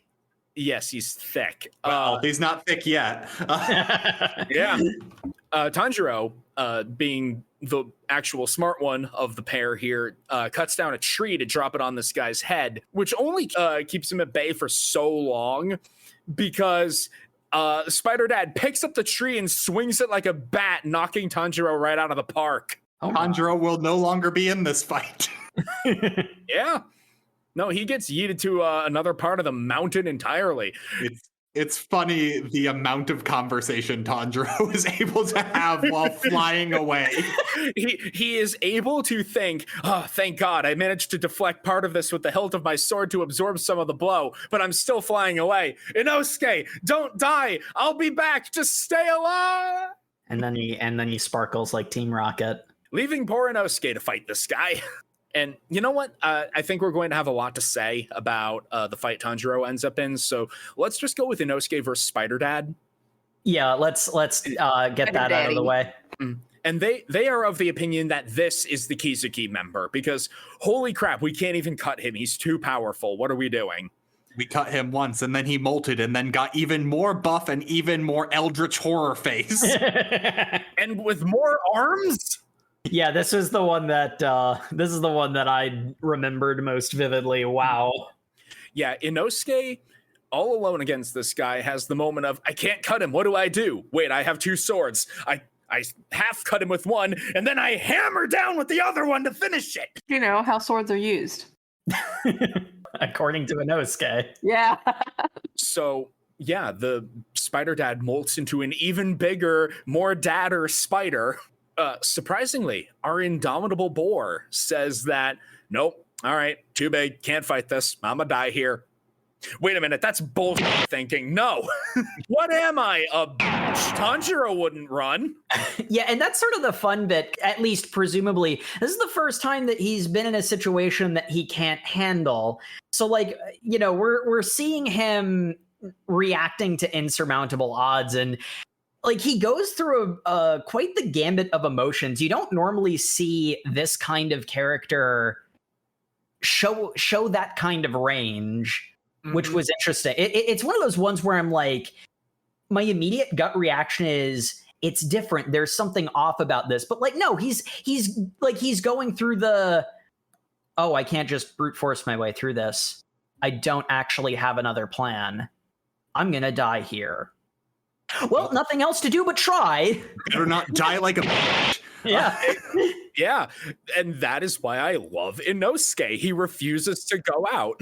Common denominator here is that obviously Tanjiro has rubbed off on both of them, and they obviously want to do their best for slightly different reasons, but Tanjiro has rubbed off, and he is their motivation. They don't want to let him down, despite the fact they like teasing him individually in their own way. That's what I love about it. I love this entire group dynamic for that reason. I like that it doesn't actually point this out, but the relationship that Tanjiro, Inosuke, and Zenitsu have is very much a sibling relationship that will be relevant soon. Like, oh yeah, for the first time presumably in his life, Inosuke actually hit a despair event horizon and, like, you know, started confronting his own mortality, but not wanting to let Tanjiro down. He accurately assesses it's like, well, I'm not going to give up. I'm still probably going to die, but I'm going to try my hardest not to. Like that's very rare for the type of character Inosuke is, which I really appreciate. Like every other obstacle Inosuke faces, he gets through it by punching to the other side.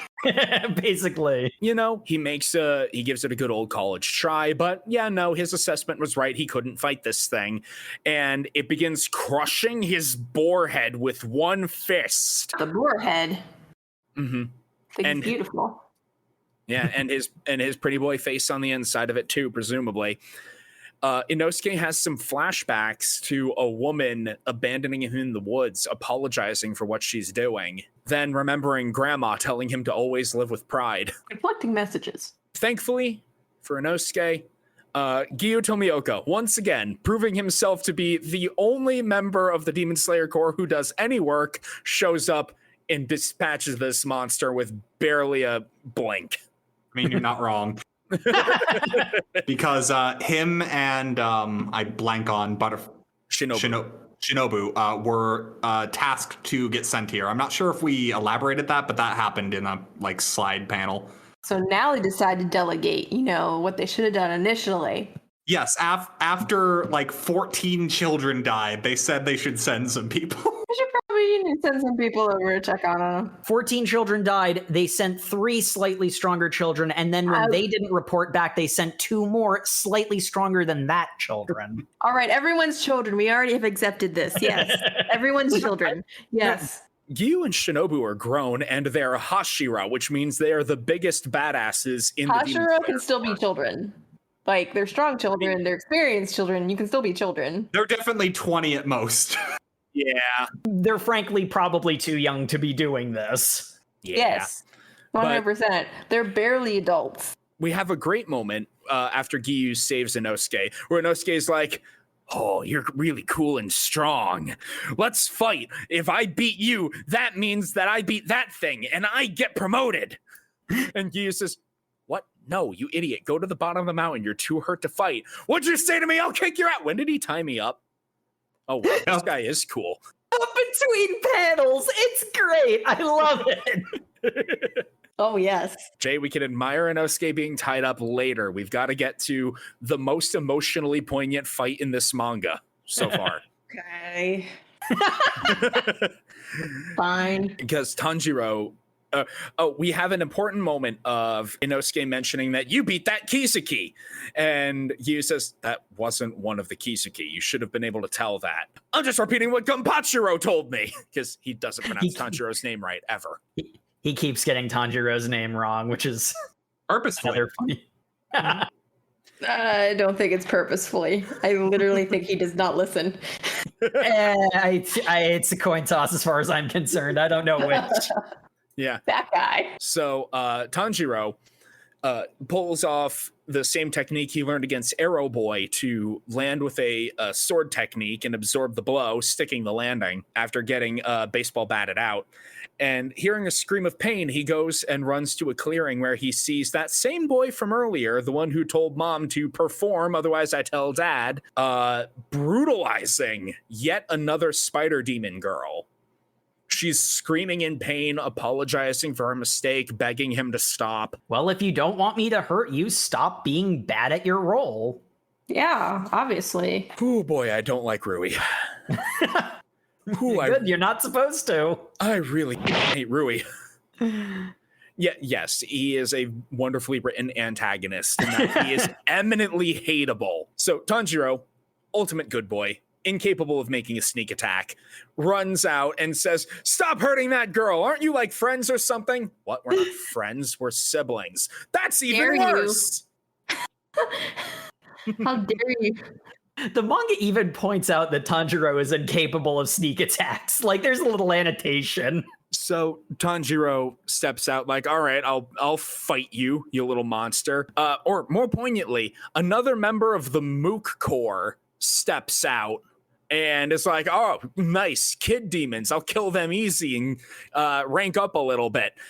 And then I'll get paid more. Yeah, and then he gets turned into chunks. Yeah, I'm getting Walter from Helsing flashbacks with this particular antagonist. Mm-hmm. Yeah. Rui goes to chunk Tanjiro with more threads. Tanjiro's like, oh, I'll just cut them easy. And my sword got cut. Yeah, no, that moment, it is just as, oh no, in the manga as it is in the anime. It's the part that makes you think, well, this is exceptionally bad. Uh-oh. Rui goes for another attack that Tanjiro was not able to dodge, but who should appear but our sweet best girl, Nezuko. She took the blow. Pops out of the box and takes the blow for Tanjiro. Mm-hmm. Wait. What the perfect perception of what a sister should do. Take all the responsibility for her younger brother. An actual sibling bond of love? And Rui is completely entranced by this. And he's like, okay, kid, I will forgive all of the insults you've hurled at me if you give me your sister. No! Yes, because obviously if you insert sister, she will be sister to me. Yes. You know. She's clearly a good sister. I want her to be my sister. Like, that's how that works. For one, I would never do that. For two, Nezuko would never agree to that. And for three, I meant everything I said, and I mean it more now. I'm like, I can't lie. I'm just like, Tanjiro does not tell a lie. Mm-hmm. Yep. He might soften it, but he will not tell you something that's not true. Well, guess I gotta kill you and take your sister to be my own. Yep, so he strings up Nezuko in a tree and says she can come down from the razor wire when she learns her place. Now I'm gonna kill you, all right? Such a charmer. And things aren't looking good for Tanjiro. He's in quite dire straits. His sword is cut to a bare fraction of its previous length. He can't even get close to the guy, who is insanely strong. And oh, he's the Kizuki. Great. The little boy's the Kizuki. Don't like it. Yeah. And Makes sense, though. When the Kizuki have to be motivated to constantly maintain and or increase their strength. And children have the propensity to, fall into a never-ending want, because quite honestly, they are not necessarily aware of their own limitations and or are just still trying to find something that they have not yet discovered. Like they're just not sure of themselves or what their end goal is. So because they have not formulated that, it is just never ending.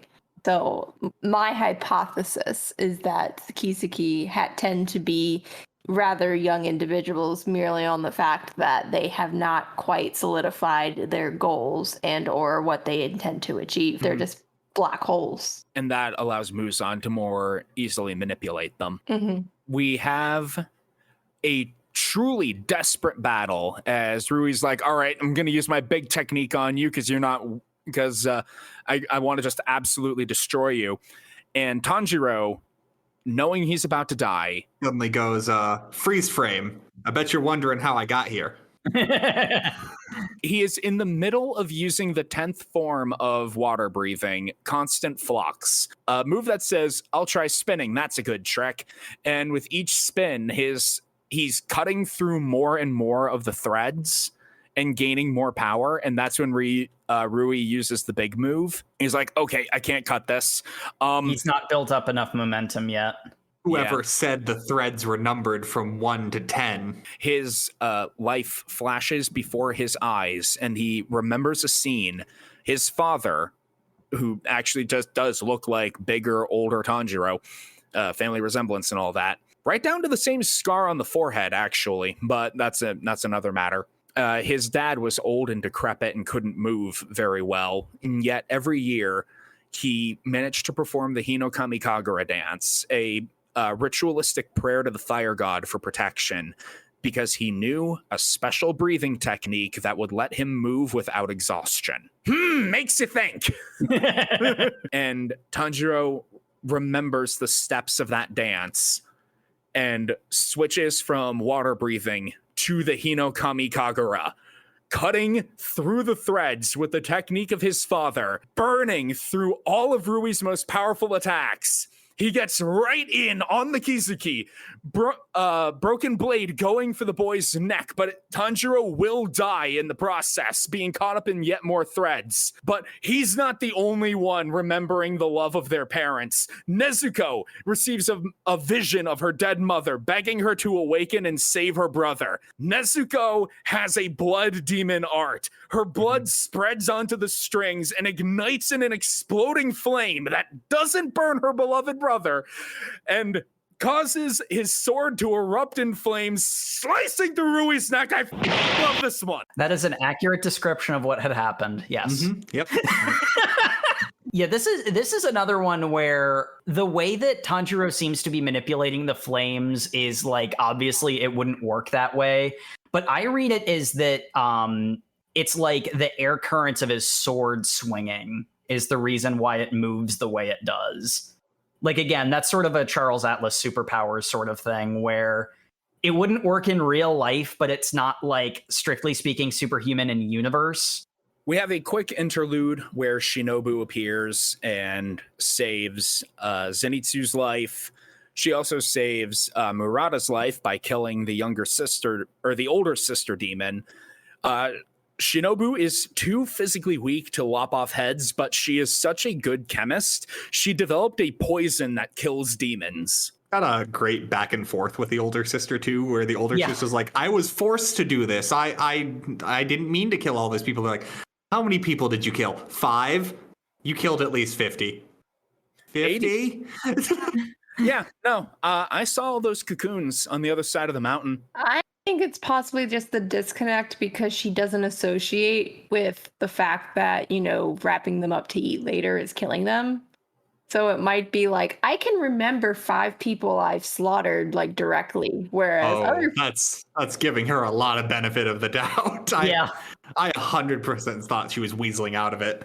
Just because, like, based on her facial expression, it's like I can literally say, like, you legitimately compartmentalize or forgot that, I totally killed, dozens of people. not just the people that you might have like directly slaughtered and not saved to eat later. Because she looked legitimately confused and confounded. Regardless, Shinobu's just like, well, okay, I'll forgive you if you let me cut open your organs and pull them out bit by bit to fully make you feel the pain of every life you've taken, and then we can be friends. And she's like, I don't want to do that. Well, guess I'm killing you. What? And then she's dead. Basically, we're in the situation of whether or not the older sister was like innocent or not. How genuine her apology was, regardless of that. It's made pretty clear that I'm not sure Shinobu is better. Well, like, the thing we get with demons time and time again is no matter what you say, no matter like how sorry you are for what you've done, if you are a demon who is capable of human speech, you've eaten at least one person. Like, yeah, you've killed one person at the very least. It's spooky because honestly, I'm more scared of Shinobu than the demon. Me too, but I like Shinobu.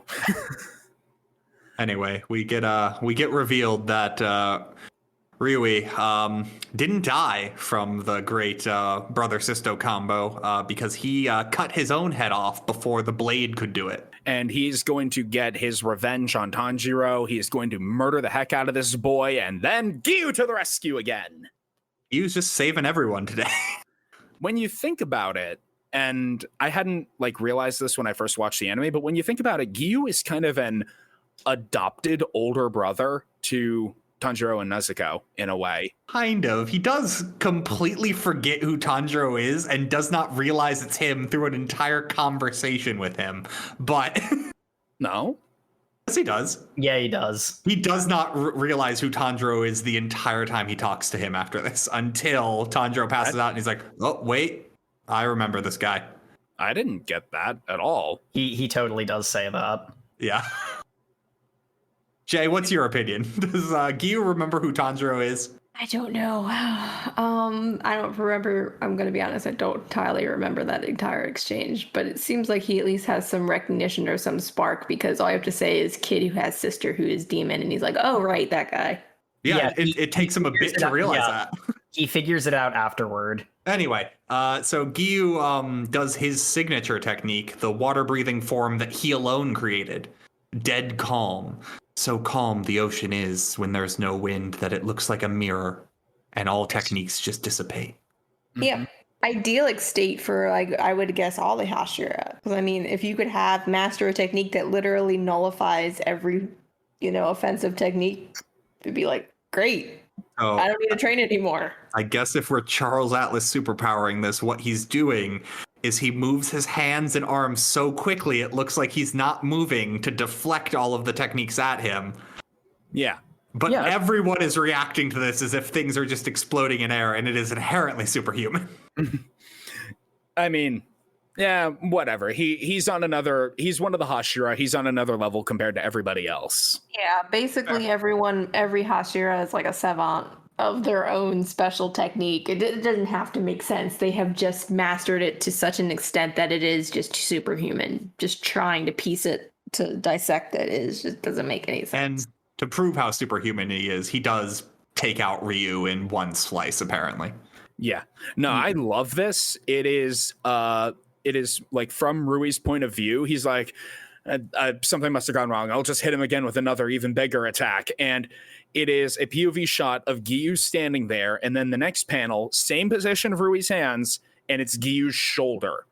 And then the next page is Rui's head falling off. It is so clean. It's one of my favorite shots in the anime, and I'm glad that the manga was it proved just as much of how potent Gyu is. And we get your standard at this point with Demon Slayer is when a demon is dying, you get their backstory. Yep. Where it is revealed that he was a sickly child who never really felt like he was do much, and he was constantly like a burden on his parents. When Demon Michael Jackson came into his room and gave him some blood, he became a demon, and then his parents were just like, hey kid, stop murdering. Stop murdering.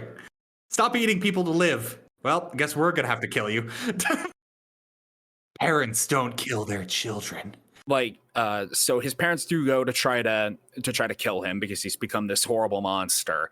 Well, it's specifically his father tries to kill him. From like his recollection as a demon, he was furious. He was just as furious with his mother because she didn't do anything to try to protect him. Mm. It was the reason why Nezuko jumping to Tanjiro's defense was so appealing to him, is that in his mind, a parent should have taken the knife for. Ryu has very traditionally gendered views of how a family should behave. Being a demon who's eaten people and has a lot of power, he dispatches his parents, and in his rage, in his demonic inhumanity, he forgets that his dad said, I will join you in death soon enough. Meaning that his father was willing to commit ritual suicide to share the burden of his son's sin.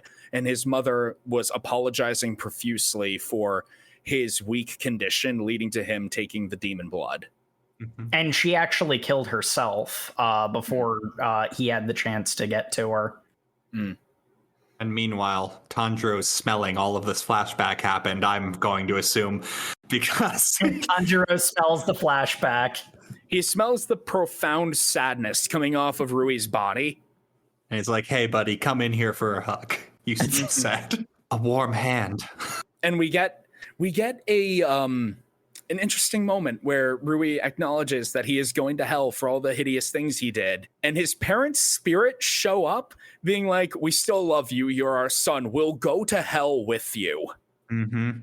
And they are consumed by flames, which makes me think that, yes, literally, all three of them were sent to hell.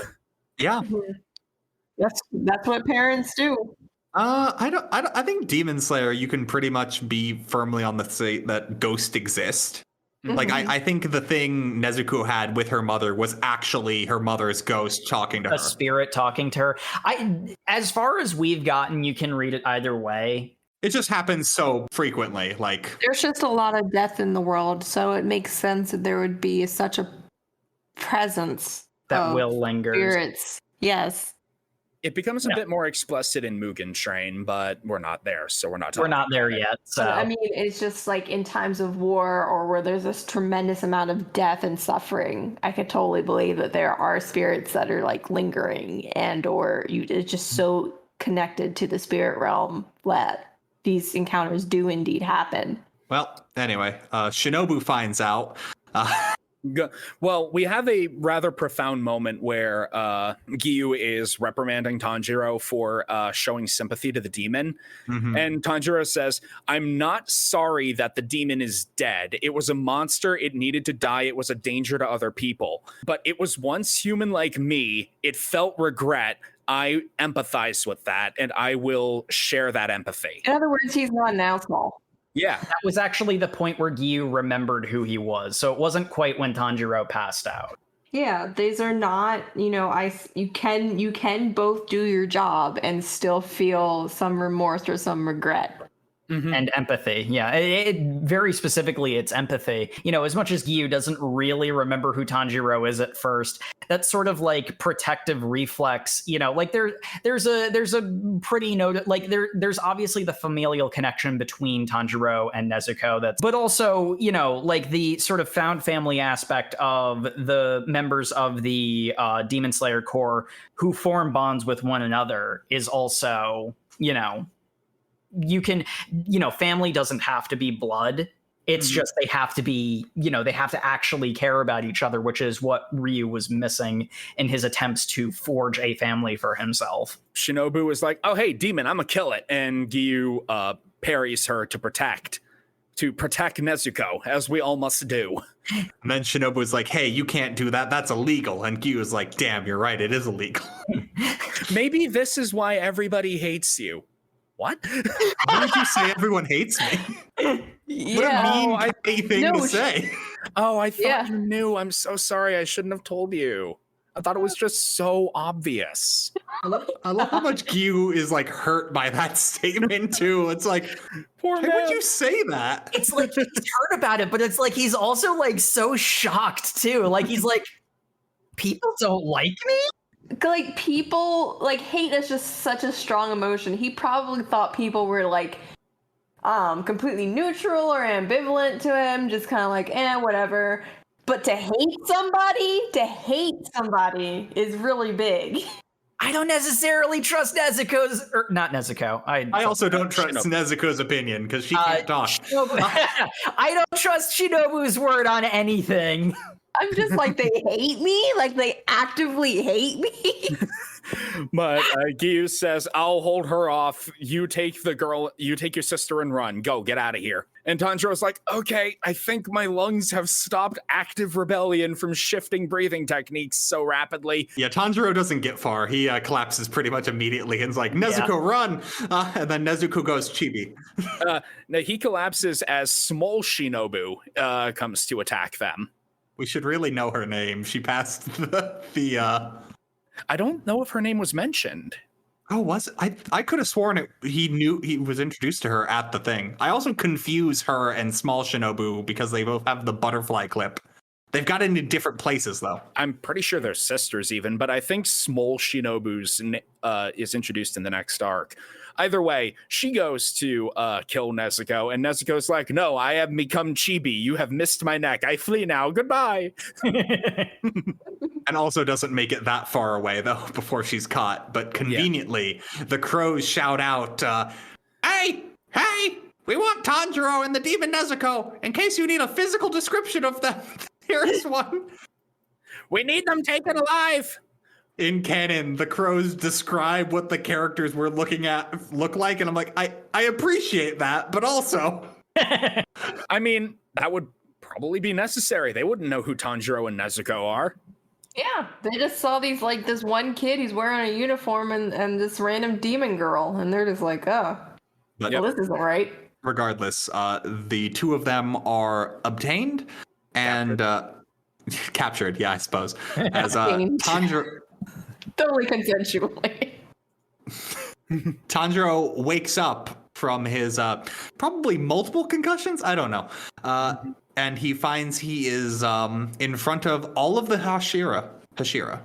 Yes, and he's treated very poorly because they poke and yell at him and tell him he needs to wake up. How much longer are you going to sleep? I'm like, the dude is not just in a regular nap sleep. He's probably healing. He fought a Kizuki. But didn't win. This brings us to the end of our reading. And for our wrap-up discussion, favorite characters and favorite fights. I said it once, I'll say 1,000 times, Tanjiro is best boy. He is such a breath of fresh air as a shonen protagonist. Really represents how you can have a shonen with a shonen series with a lot of darkness, with a lot of grit, with a lot of fridge horror, and yet still have a protagonist who is believably warm and bright and a sign of hope in humanity. And that's what I love about him. And of course, the Rui fight is the coolest thing. Episode 19, go watch it. Yeah, Matt here. We finally got to my boy Zenitsu. He is the best character in this manga. Everyone else is bad compared to him. And the fight with him and the spider demon is the best fight in all of what we read. Yes. Hands down. That one is a close second for me. Jay. Sure. So, favorite character, if it wasn't already obvious, Enosuke. Mm-hmm. Favorite fight though would have to be I like the fight between Rui and Tanjiro just because I feel like there's a lot of exposition onto the depth of Nezuko's and Tanjiro's sibling relationship and the reason why it was just so difficult for Rui to even attempt to replicate it. It was just that human part of him was just escaping him. So that was my favorite fight. For me, a part of me wants, just so that we all have different favorite characters, to say Nezuko, because I really did like Nezuko in this section. And honestly, she's a pretty close second, though I am going to second Sam's Tanjiro as favorite character. He's just such a like he's similar in Deku to a lot of ways, where he's such a simple protagonist but executed so well. You know, it's one of those examples of how, as long as you are doing it with purpose, cliche is not a bad thing. And he's just such a ray of sunshine. I mean, how can you not like him? Favorite fight, honestly. And, you know, the other thing is, like, I pretty much loved all of the characters that were in this. It's like Zenitsu was my least favorite, and I still really liked him a lot. So it's like the character I was least on board with was, you know, on the favorite list. So that's a really good sign. In a lot of ways, the same can be said for the fights. But the thing that I really liked the fight against the drum, just because I was figuring it out at the same rate that Tanjiro was. And I kind of like it when that happens, when I sort of sync up with the character who's in the fight. I felt like that was more of a dynamic fight, because there was, you know, as great as all of the like character moments were in the fight between Tanjiro and Ryu, it was a bit more brute force than the fight in the mansion with the shifting stage. I felt like that. I gravitated more to the choreography of that. Whereas obviously, you know, it's like, boy, you want to dive in a character, definitely Tanjiro versus Ryu. But I really liked the dynamic of that battle in particular. And would you continue reading? Absolutely, especially because I know we're getting close to the Mugen Train arc, and I want to experience that again. Yep, same. I've already gotten through Mugen Train, so I'm not jumping off now. We're not jumping off the train yet. Yeah, I'd keep reading. This is a great series. Yeah, I have a moral obligation to continue reading, because I've already, well, first I spoiled it by watching the anime. Then, of course, I watched Mugen Train, and obviously I'm enjoying the manga, so it's kind of like, well, yeah. I'm already too deep, guys. Can't get out now. And thank you, everyone, for tuning in to this week's episode of the OverMangaCast. Make sure to follow us on all of the social medias, where we are at OverMangaCast on Twitter, Facebook, Instagram, your Apple Smart TV, everything. Pretty sure if you say, Alexa, play OverMangaCast, it'll do something. If it did, that would be freaking amazing. Of course, make sure to drop us a review on your podcatcher of choice. We're on Red Circle, Spotify, iTunes, all the standard places. And tune in next Thursday, where we continue Revisit Month with the thing that I have wanted to make more people experience. It's the same feeling that Matt had with Chainsaw Man. I'm sure we're going back into Kill 6 Billion Demons with Book 2, The Wielder of Names. Delightful. Good. I'm so excited. Allison's going to do things. It's going to be great. She couldn't do less, so. Good night, everybody. I know to read the liturgy this time. Yep. Good night, everybody. Good night, everybody.